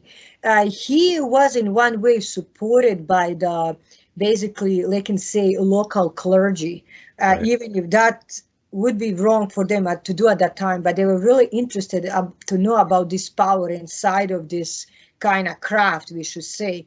So he was given all different kind of stuff to play with, and even protection. But when all this evil and all this power went out of control, they started hunting him for quite a long time. And when they captured him in the Alps, they actually tortured him for a long time. And finally, he admitted he changed the shift, and he actually basically he actually admitted that he sold the soul to the devil. But then also, even up to today, Duke, we do have very special dances, prayers, and pasms from the Bible that are given during the full moon and before the full moon, so that evil will be away from the families, away from the sheep, away from the livestock. So that's practiced even today. And the reason why, because even up to today, we do have attacks happening, especially like I was mentioning around the Danube. Now, many people are mixing this up with vampirism. So vampirism, or vampire, or Dracula, but it's totally further on from meaning of it, but vampire is original, or Nosferatu, what would be on the Latin. It's totally different, because these are the different creatures.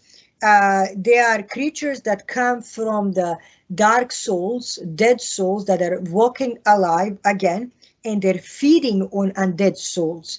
To kill this kind of, let's say, a vampire, the person who does do the shape shifting, you have to cut their head off and put it between their legs, and then use the holy water, and all of this needed to be done with the priest and with the clergy at a special time.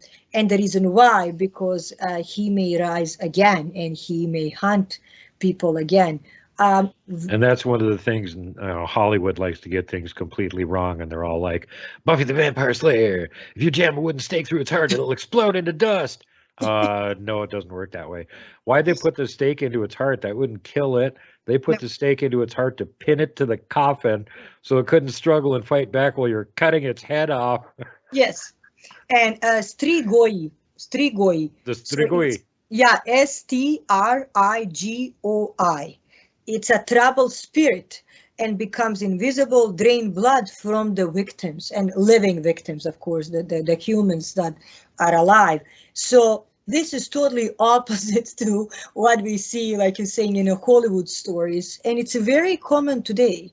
I had a person who contacted me. I'm not allowed to say the person's name, and he said I had my uncle who was a strigoi, and he was hunting the entire village. Oh my And God. and I was like, how did that happen? I did ask, and he said the reason why, because he actually promised the soul to the devil to give all these powers, and basically after he gains these powers, the soul becomes immortal, and then you feed, so the dead soul feeds on the living souls. Sometimes they would steal the children again because that's very easy. They love to attack the pregnant woman, and they're saying the reason why, because the blood and the way of the hormonal level and everything, it's inside of the female, it attracts them. So it's almost like they're killing double, not one, because there is a human life beating, and they love that. So they're If really there's a psychic vampire angle to it, that would also make sense because they've got two energy forces to feed on there in one body instead of just one. Yes. So exactly, I respect what you're saying, Duke. So many people, when they think about, strigoi, and we are thinking about, verolak or vukodlak, they mix those things together, and those things are totally opposite. To kill a werewolf, it's totally opposite than killing a vampire. First of all, there's no stake going through the heart. There's no taking the heart out. For the vampire, you actually have to cut the head off, put it between the legs, and it has to be done in the middle of the daylight. It has to be done with the priest. So there's a blessing of the casket, blessing of the ground. So when this is all, done and the ground is put above the casket, so the spirit doesn't come back together. So this You know is why they have to do it during the yes, day? yes. Because, that's when it immobilizes the vampire. First of all, if you try and dig up their coffin at night, they're probably not in it, and they're No, just going to whip your butt and throw you in the hole in the ground after they drain your blood. But true. assuming they're even in the coffin, as soon as you open the lid, they wake up because there's no sun to keep them immobilized. So there's the sun reason on that whole thing. Yes, and they're creatures of the night. And I will say it again, noćni život or noćna ptica, so what it means, bird of a night or a night life, but not like a bars and clubs. We are talking totally different nightlife, no bars, no clubs. It's totally opposite of that. So the folklore and the legend, do, believe me or not, is still alive. Did you know that? Yeah. Go ahead, That's Mike. why I brought that up because this isn't like very common knowledge or anything, but every so often you get these reports leaked out from there from people that have either been over there or that live over there and usually want to talk about this sort of stuff. But guess what? This is going on. And I'm like, well, I'm not entirely surprised, but that's very disturbing. Yeah, and the truth, what is, many locals are also very scared to talk about it, because if they talk about it, they think they're going to bring these bad spirits upon their home by mentioning the names of these vampires or werewolves, stirgoi around their house, especially if they have small children or there's a pregnant woman inside of their house. So they'll be really, they do special braids. So the woman would braid their hair. So mine is in a ponytail, but they would braid their hair. And as they braid their hair, they would do the prayer, and they would put the like a special, almost like a special leaves that grow there. It would be like a sage. We call it nana or kadula. So you would put it inside before you go to bed, especially during the full moon. The holy water would be always around the house. And I know that's the only thing, but it's correct inside of the whole. It's garlic. Garlic would be always on the windows or on the doors to protect the families against these horrible shapeshifter creatures and basically awaken dead creatures coming and killing their loved ones. Recently, in 2020 and 2021, again, around Transylvania and around Bulgaria, Czechoslovakia, and further on, there was all different kind of attacks of vampirism. And there's actually, I love when you're going to show that, because I'll send you that so you can show it to the viewers. There's even the casket as they did a prayer. There's a shape of a skull. You can see the teeth and everything, and there's an Orthodox priest, so the priests are there. This is not done by Hollywood, by hocus pocus. This is originality, what really did happen. A lot of times this end up in the news, in the local news, into their own national news, and the reason why, because this is part of their life and part of their culture for thousands of the years, even before the Christianity. And to kill the werewolf is totally opposite. First of all, you must, to kill a werewolf, you must be a Christian. That's number one. Yes. Yeah. Now, there you go. You do the check marks now. The second thing, they always say somebody who can shoot really well if they're going to use the gun. Yes. And it must be with a silver bullet. And the silver bullet is because the black craft that is used, just like we know the witches, they don't like silver. So the wizard and the witches that did use this black craft upon basically this shape-shifting, it's the silver bullet that would break it apart. So it must be used by silver bullet. And another. What if it's a hollow point silver bullet filled with holy water? I never heard of that, but maybe try it. I don't know. you know, maybe it can work. You never know.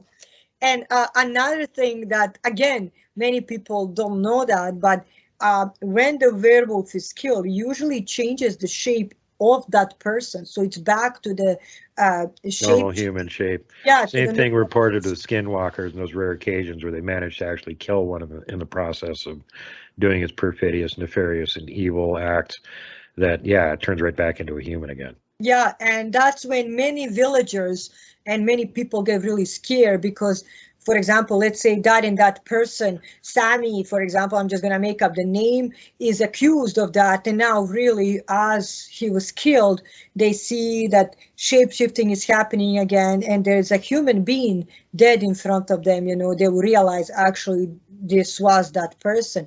Again, even if he or she was killed by the silver bullet, another ritual is usually done. That's when the heart has been taken out.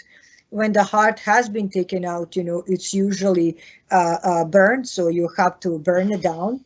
And another thing what people also did, it's actually to take the body and toss it in a river and toss it in stones. And that's what many of the, for example, witch hunters did, because they say that they would never come back and, you know, basically come and raise from the water. But, well, for the vampires, again, that's very common throughout legendary on them. That's where one of the very few things that they do usually get right. They can't cross running water. No. And there's other evil spirits that also can't cross running water.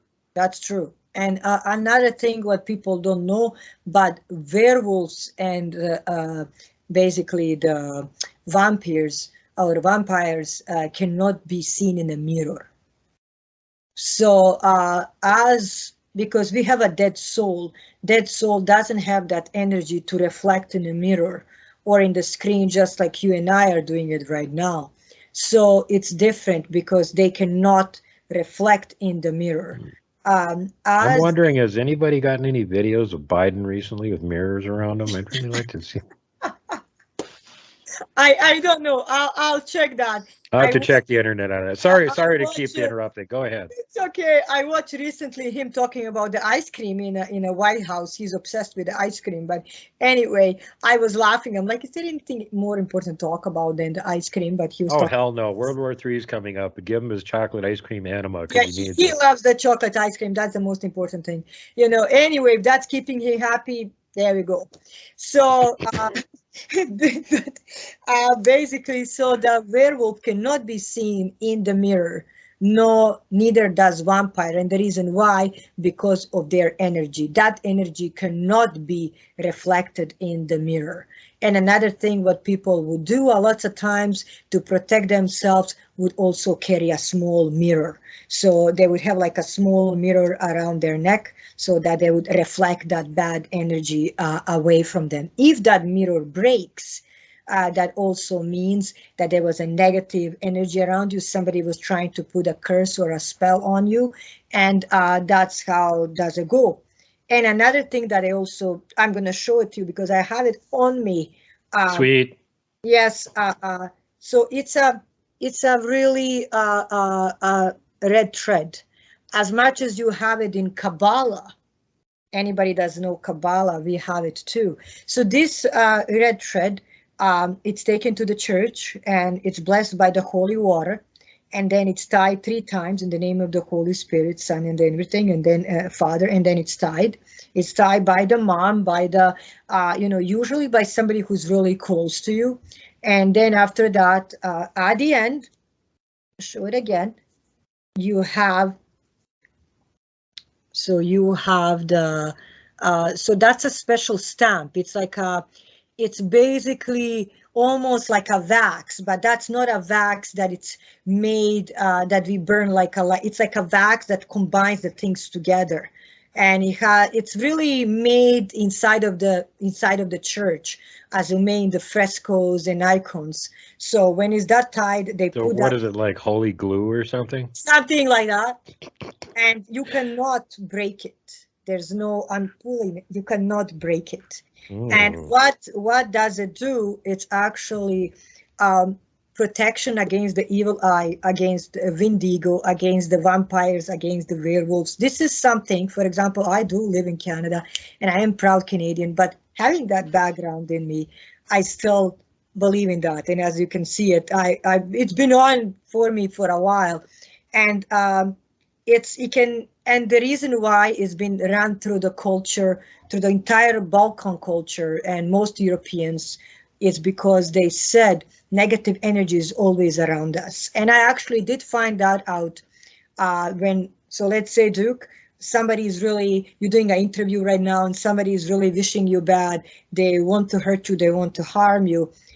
By my belief, I'm just saying by my belief, my holy thread will protect me and that negative energy will go towards to that person.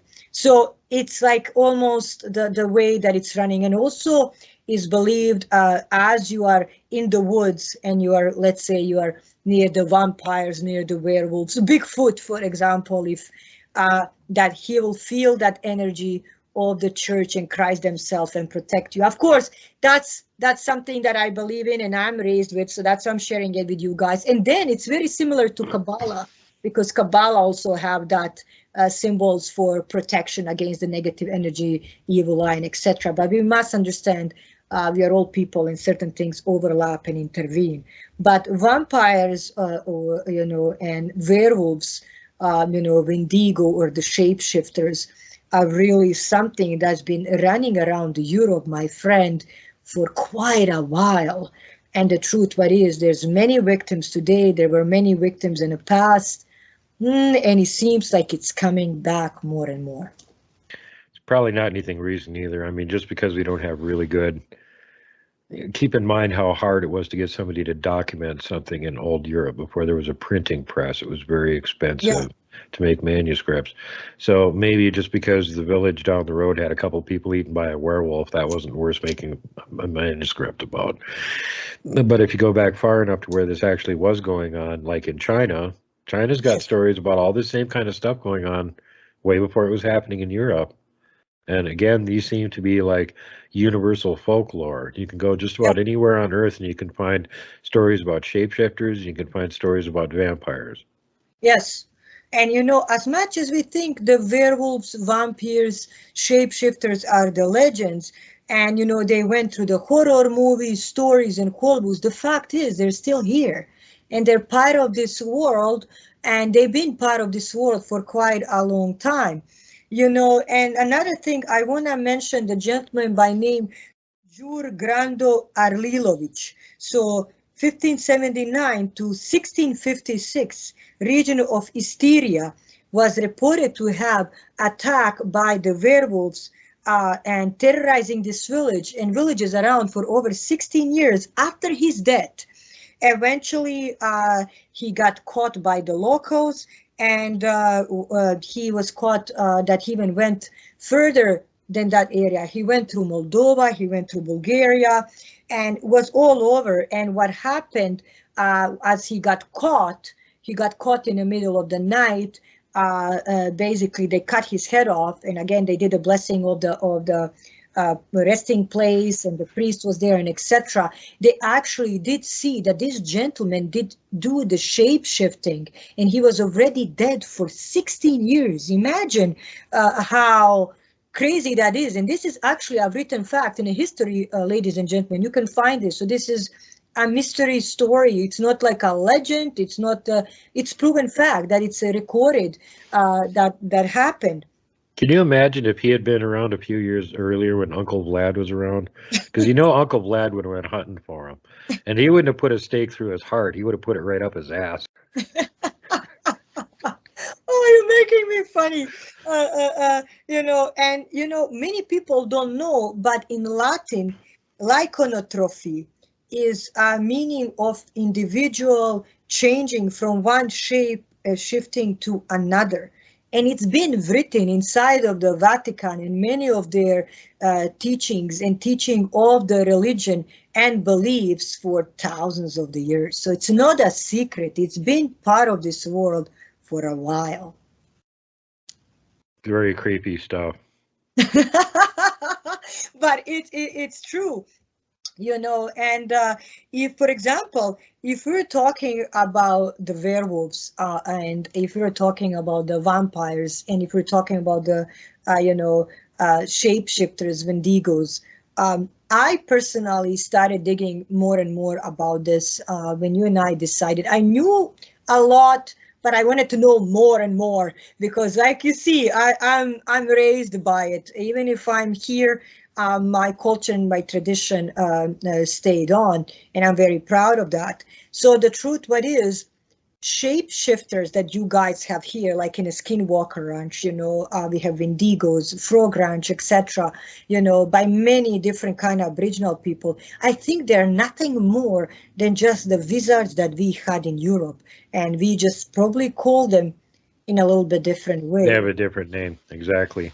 The Navajo, which I have a friend of mine that's Navajo, he's Professor Caveman. He's been on my show quite a few times. He's been up here to Montana bigfooting with me.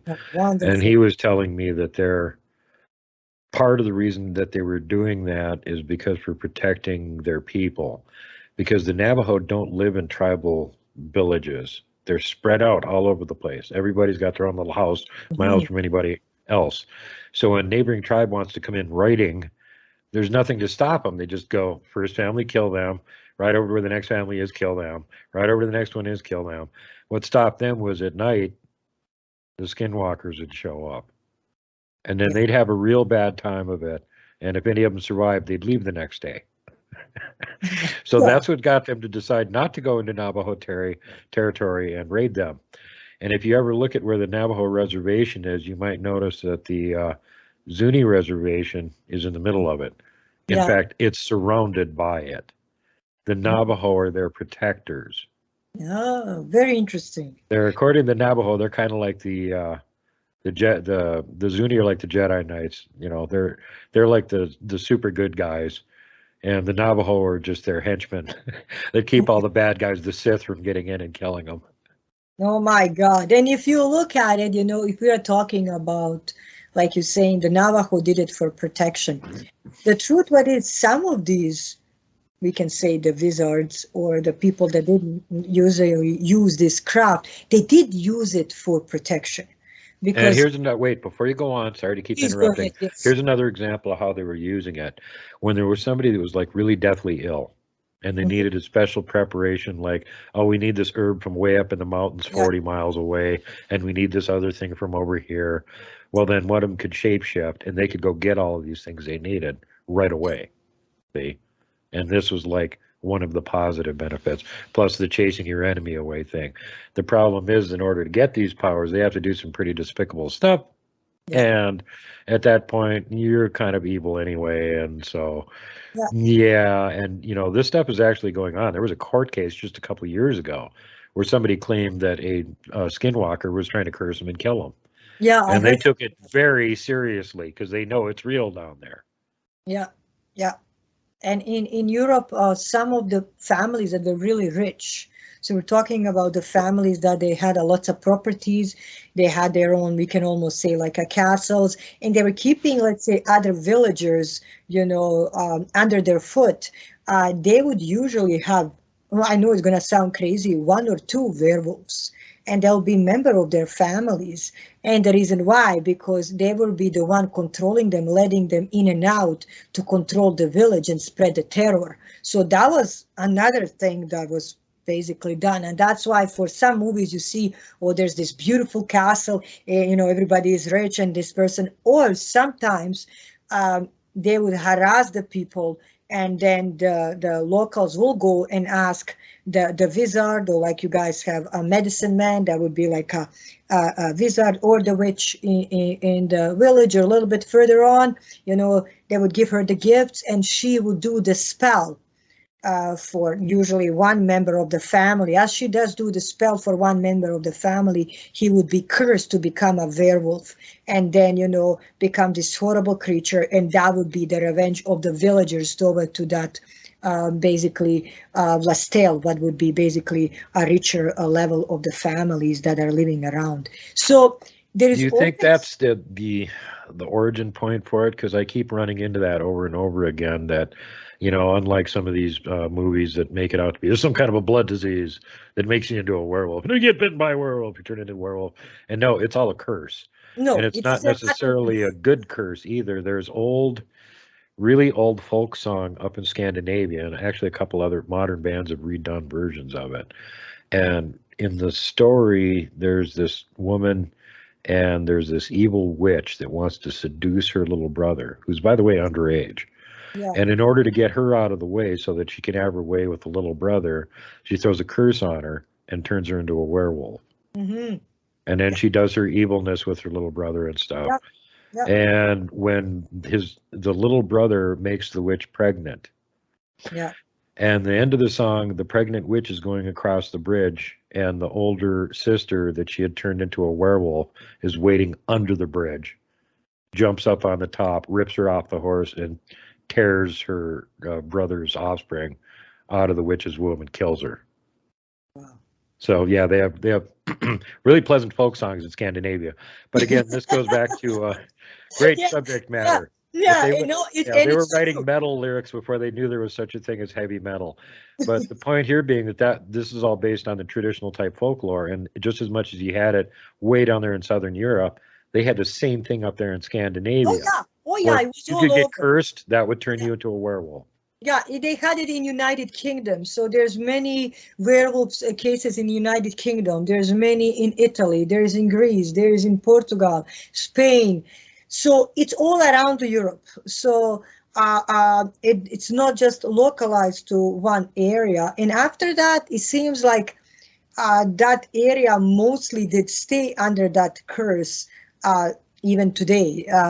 And the reason why I think is because people continue that tradition and that heritage and the culture and keeping out with basically ancient practice, while in many of the Western, part of the Europe, much more was erased as the time was passing. But if you take, for example, Ireland and, what is the cradle of paganism inside of the Europe, it's actually full of the different kind of stories and different kind of creatures. So as we go deeper inside of there, there was werewolves, there's vampires, but nothing coming from Transylvania and Dracula coming to seduce Mina and stuff. It was basically their own local. No, Transylvania was the only place in Europe that was squeaky clean, that didn't have any vampires or werewolves, because Vlad had all of them impaled. Exactly, they were all chained up.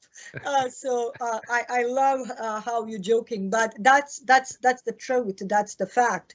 But just like many people don't know, but if you think about Germany has lots of ancient tradition and ancient culture even today. We have a Black Forest. Black Forest is full of the magic and many different Black creatures. Forest is the one place in Europe where if you ask me, do you think there's actual, not shapeshifters, but dogmen living in Europe? Black Forest. Yeah, it's possible. I have a friend that had a friend that was living right on the edge of it, and she got pictures of them peeking in her picture window. I was going to say that because the truth what is many people are saying that there is a dogman, not a skinwalker or a werewolf, that there is a dogman inside of the Black Forest.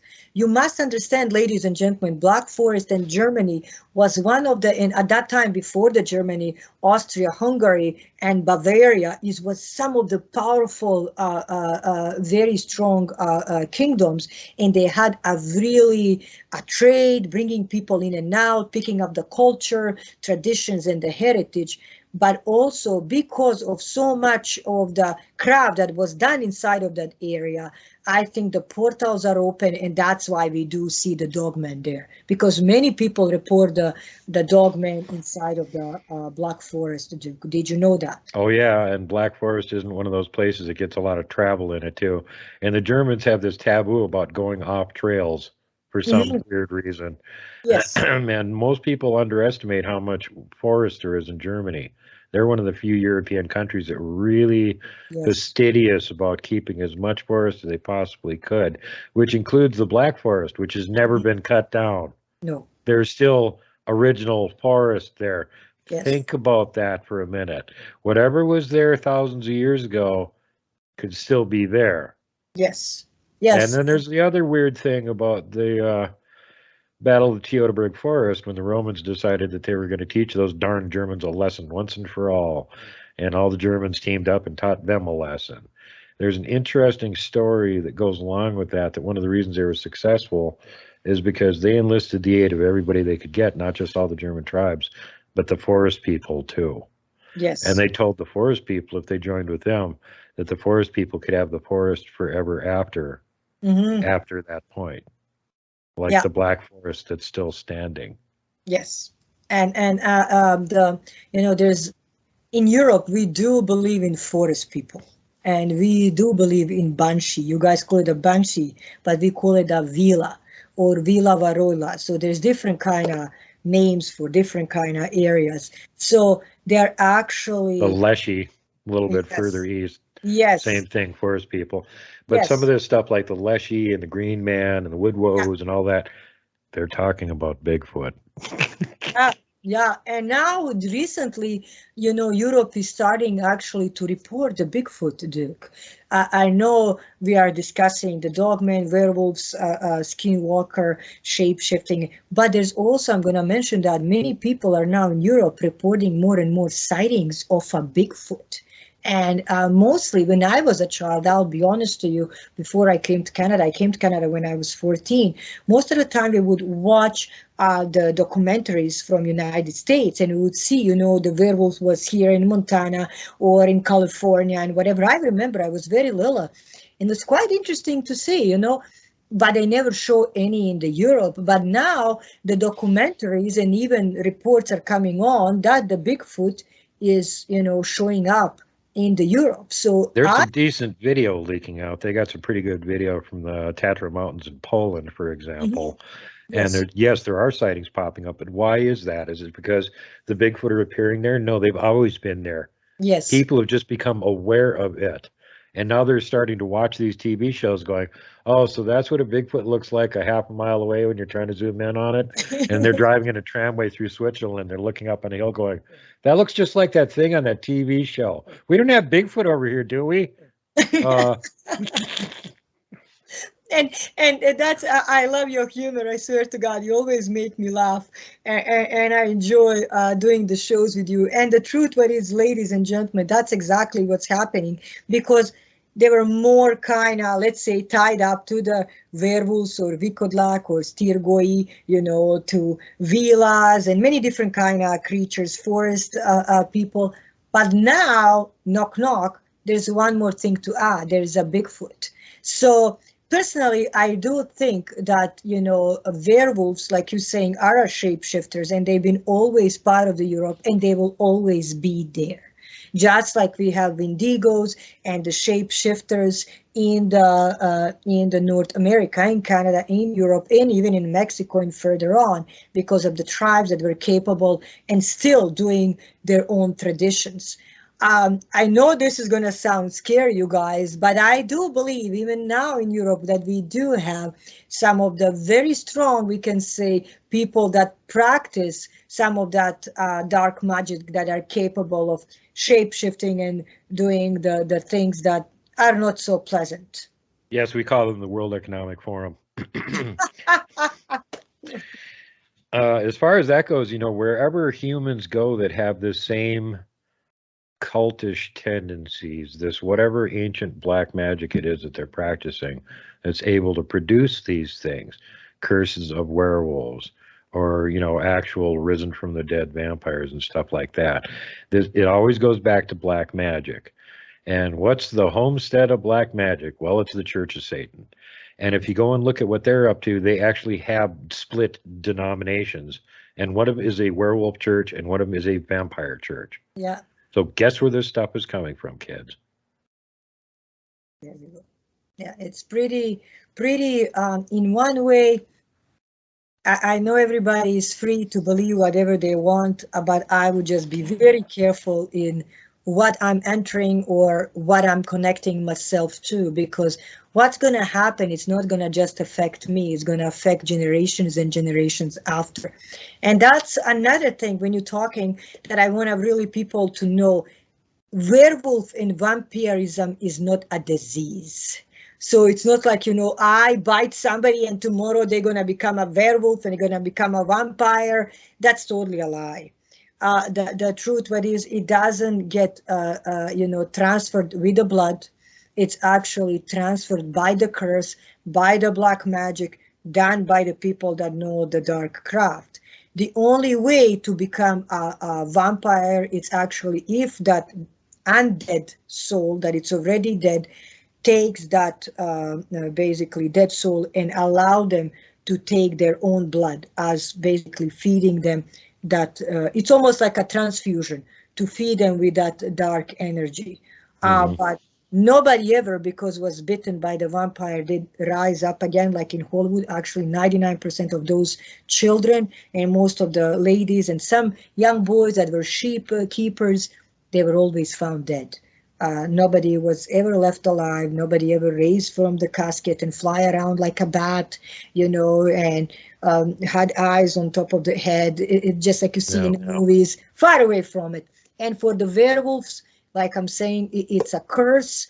It's also connected to, just like we have Navajo, we have Apache, Nakota, OGB, and the list goes on. Alaskans, many different kind of tribes. I'm very connected to many tribes, and I know a lot about Aboriginal culture. So it's the same with European wizards, we can say.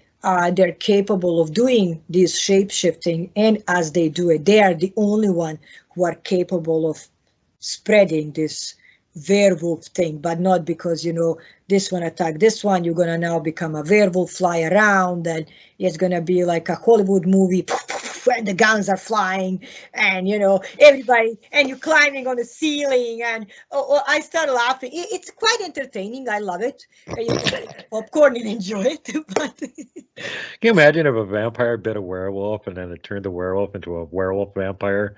So it's like a werewolf with bat wings flying around, howling and attacking and stuff. Sometimes I love it because it's a good entertainment. Like I'm saying, it's a great thing to have fun with. And that's what Hollywood is for. It's entertainment, and it's there to entertain us. That's the word for it. But it's far away from the history, from tradition, from originality. Here and there, we get a true story once in a while said to us, but most of the time, it's fake, and it's pretty funny. But yeah. And sometimes these kids, like you're saying, unfortunately, they end up in the Church of Satanism, that it's now a legal religion all around the world. mostly, even here in Canada. What's okay, I'm not here. It's just not my practice and I wouldn't believe in it. But if you have somebody, I will be really careful what I'm getting involved into, because I will just tell you one word, very important. Devil never sleeps, and what he gives, he wants 3 times more back. And that's the rule. Yeah, and what he gives you is like a milk dud. It looks all yummy and tasty and on the outside, but on the inside, it's poison. Yeah, even the one that they did, like they did these werewolf things in Europe, many of these people end up in a very horrible, situations. They, for example, end up being killed very brutally and tortured. Their family members after that, they had to go in exile. Even if they never did anything, they were prosecuted. The houses were burned. And even today, in a village, if somebody is accused, and let me tell you guys, I would like one day, Duke, when we come back, because I have a mission. I'm going to do research these 5 days and go deep into the Rockies, that we do maybe a show on a black magic and something that is called Romanian Vlasi. That's the strongest, powerful black magic and the craft in Europe.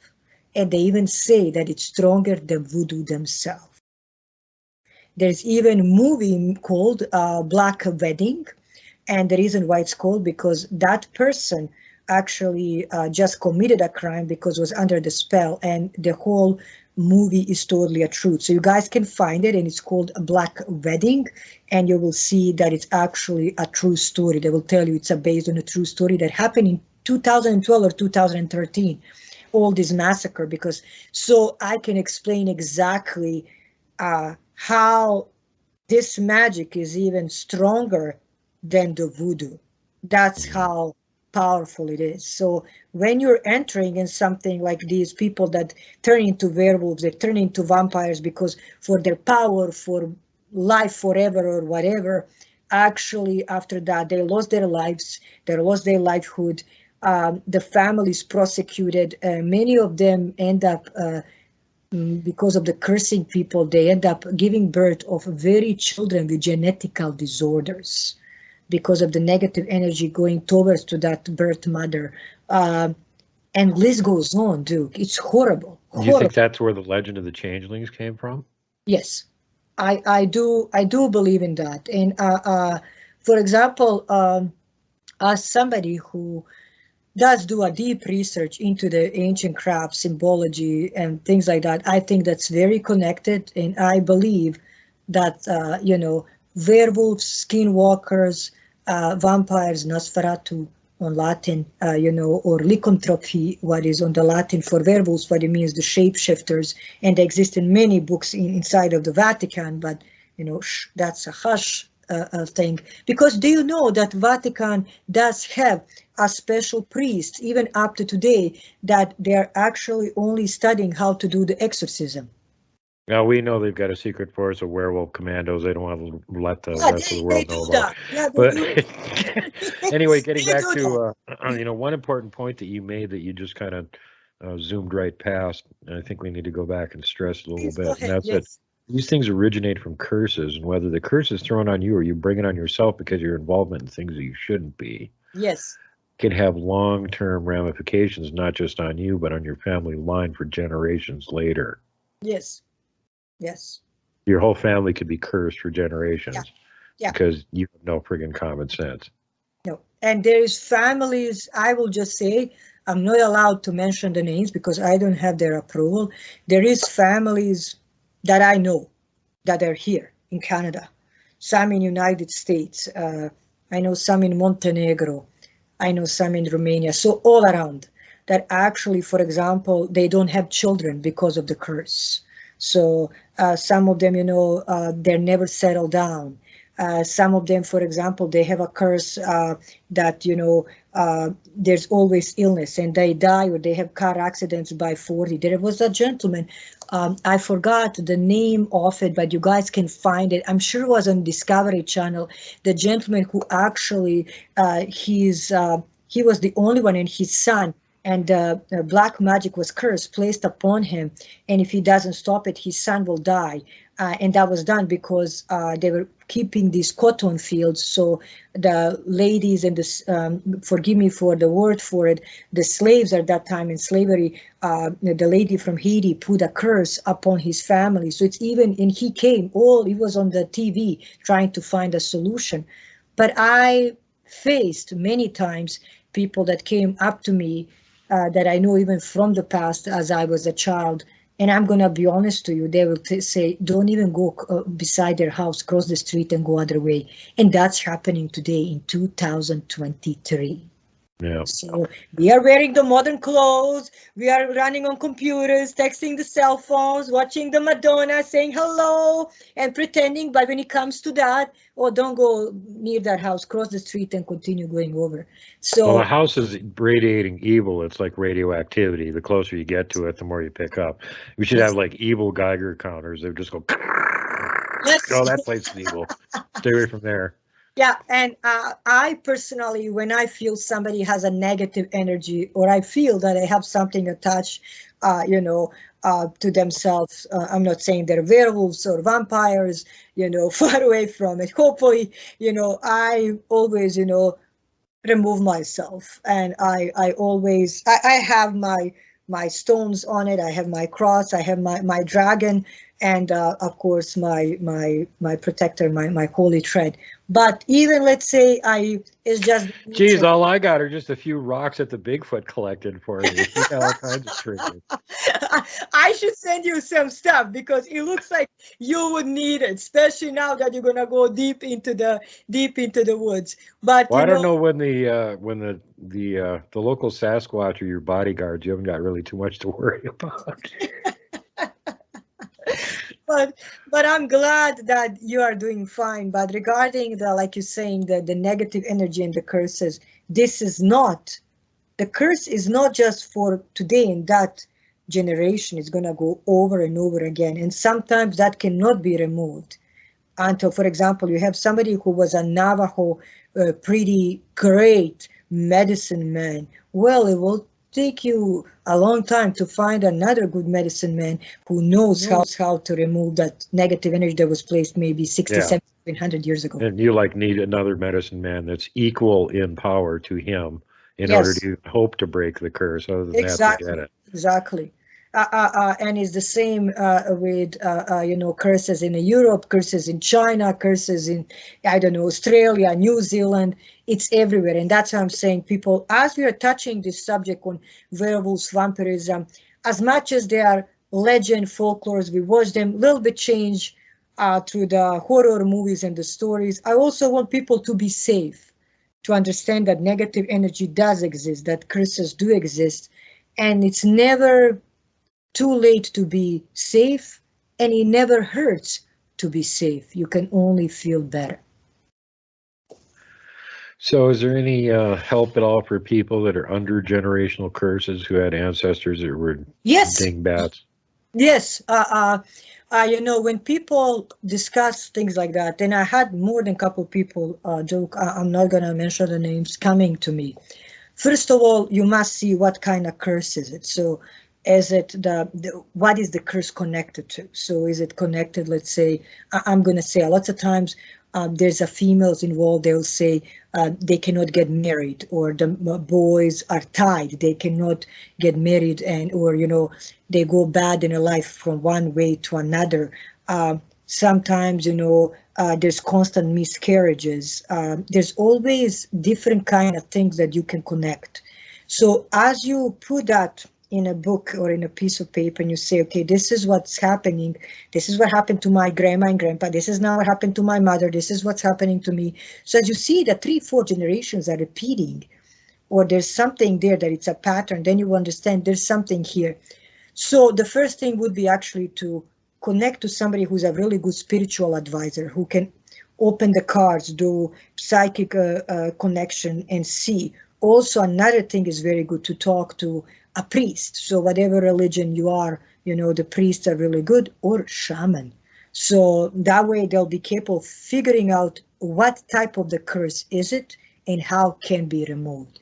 But it depends what kind of curse is it, and it also depends for how long has been there and how long, because sometimes they say till the last boy is done. So let's say all the girls are born, but now there's only one boy. Well, that boy then won't live long. He will die, let's say, from some horrible death, and the girls will continue. But that means he will be the last one in the family to carry the last name. So the list goes on. I met many. Like Philip IV in France that got that epic Templar curse on him, and the fake Pope and all of his relatives were dead within 3 years. But the truth what is, it's all very, very connected, my friend. But there is a hope always, and there is a light always. All what you need to do to actually first sit with your loved ones and say, you know what, you and I need to discuss and be open. This is what's happening. This is what's happening. This is what's happening. And now you can see that generational thing is repeating, or something is wrong there. Okay, let me see who I can ask for help. So I would imagine in a lot of cases with something like that, you would need to go back and find out what was the cause originally, and is there any way to offset the damage it was originally done? Yeah, most of the time there was tying. So tying is actually when you prevent a person to get married, to have offsprings, to be happy in a life, or basically each relationship will fall apart. And as they get older, nothing will work out. And usually a lot of times, that's most of the time, is done by the females. And they usually like to attack the males. And then for that, you have to figure out why they're tied and how they're tied. And that's when unlocking is done. So it takes about, I must not lie to you, about 2-3 weeks to untie everything, to actually, if you figure out to bring that person back to normal. And then they need to restart their clock to figure out that they're free and they can restart their life over and over again. Well, that's nice to know. There's at least some hope for them. They don't have to go do a kamikaze dive headfirst into a running wood chipper or something. Sorry. Sorry, a little gruesome there, listeners. But anyway, was there anything else we were going to share? We're pretty much out of time here at this point. So yes, I would just like only one thing for people to know. So please, next time when you hear the story about the werewolf, dogman, or Vikodlak, Stirgoi, know that this is not just a legend. This is not just a folklore. These are the creatures that have been part of this world for thousands and thousands of years, even before the Christianity and even today. Some of them are coming from a different dimensions, and some of them are coming because the ancient craft is used to change from one shift to another. So just dig a little bit deeper and you'll be capable of figuring it out. Absolutely agree 100%. And it's been an actual premeditated plan to inculcate everybody with the spirit of secular humanism and scientism. There is no such thing as the paranormal. The spirit world doesn't exist. All that's imaginary, religion's fake. And so since you don't know about all this stuff that's actually real, you can easily be victimized by it. Yes. So that's why it's important to know about this stuff, because unfortunately it is real. And even weird things like dragons and stuff, that you're like, yeah, there's no such thing as a dragon. Well, one of my friends told me the other day, hey, you know what my Sasquatch told me? Dragons are real. Dragons are real. I believe in dragons, and dragons are real. Yeah, so that's what the Sasquatch say too. So if the Sasquatch are saying it, I believe them, because they don't lie very much. They're not very good at it. So anyway, thanks everybody for being here. Thanks very much to Danielle Diva for once again taking time out of her busy schedule to come on the show and bring some of that old world religion over here. In old time religion from Europe with witches, vampires, werewolves, Strigoi, all the fun things that are over there in Europe. And yeah, it's always fascinating because a lot of this stuff all relates to each other. And one of the things you brought up that I was really glad that you did was the blurring of the lines between the vampire and werewolf legend, because there's more than one place in Europe where they seem to be like confused with each other. Yes. Like at some point the locals were like too drunk and they were telling a vampire story and it turned into a werewolf story or something. Yes. And yeah, they're not the same thing. And I want to say thank you, Duke, for having me. It's always my pleasure, to be your guest. You are an amazing person, like I'm saying. It's my honor to be here. It's honor to be your friend. And whenever you need me, give me a shout. I'll always find a place for your viewers and for you, because it's an honor to share the time with you. All right. Well, here, let me give you the public invitation right now that you should come down here to Montana this summer and go looking for Bigfoot with us. Oh, because we're going to be filming the second episode of Inevitably Finding Bigfoot this summer. And we're going to see who can make it here for the filming of it. It's open invitation, just like it was when we went to Nebraska and had to, go to a state where there's no Bigfoot. And we had 3 whole hours on the ground to try and find a Bigfoot. And yeah, we did. So it's way easier here in Montana where the place is like, overflowing with Bigfoot. We got so many you're close here. to me. Montana is close to me. Canada and Montana, we are neighbors. You're close. Yeah, I know. You're only like, 400 miles away from me. It wouldn't take very long to drive down here. Yes, yes. So let me know when you're coming down. I will let you know, my friend. Go out, we'll film an episode of my show out in the woods, and y'all can see her running around, chasing Bigfoot around the woods. Thank you very much. I think that'll be quite interesting and quite fun. I will try my best, and it will be my honor, to be there, and thank you for the invitation. Well, you're very welcome. It would be great to get you here. I know I've got some repeaters too. Keith Crabtree, the guy that wore the suit in The Legend of Boggy Creek, is coming back again this summer. And I also know that Kelly Shaw from Rocky Mountain Sasquatch is going to be up here, and a couple other people that I know that are pretty big name Bigfoot researchers. And if I can get them to all show up at the same time, that'll make for a cool episode of Inevitably Finding Bigfoot. And of course, last time we had Christy for our female member of the team, and she isn't going to be able to make it up here this summer. So if you can get down here, then you could fill in for her. Okay, I'll try my best. One female member of the team. And we don't need a Doubting Thomas like that weird Renee guy that was on Never Finding Bigfoot. Okay. All right, everybody, be nice. You know what the rules are. Listen to them, follow them implicitly, and have yourself a great week until next show. So make sure that you're kind to everyone.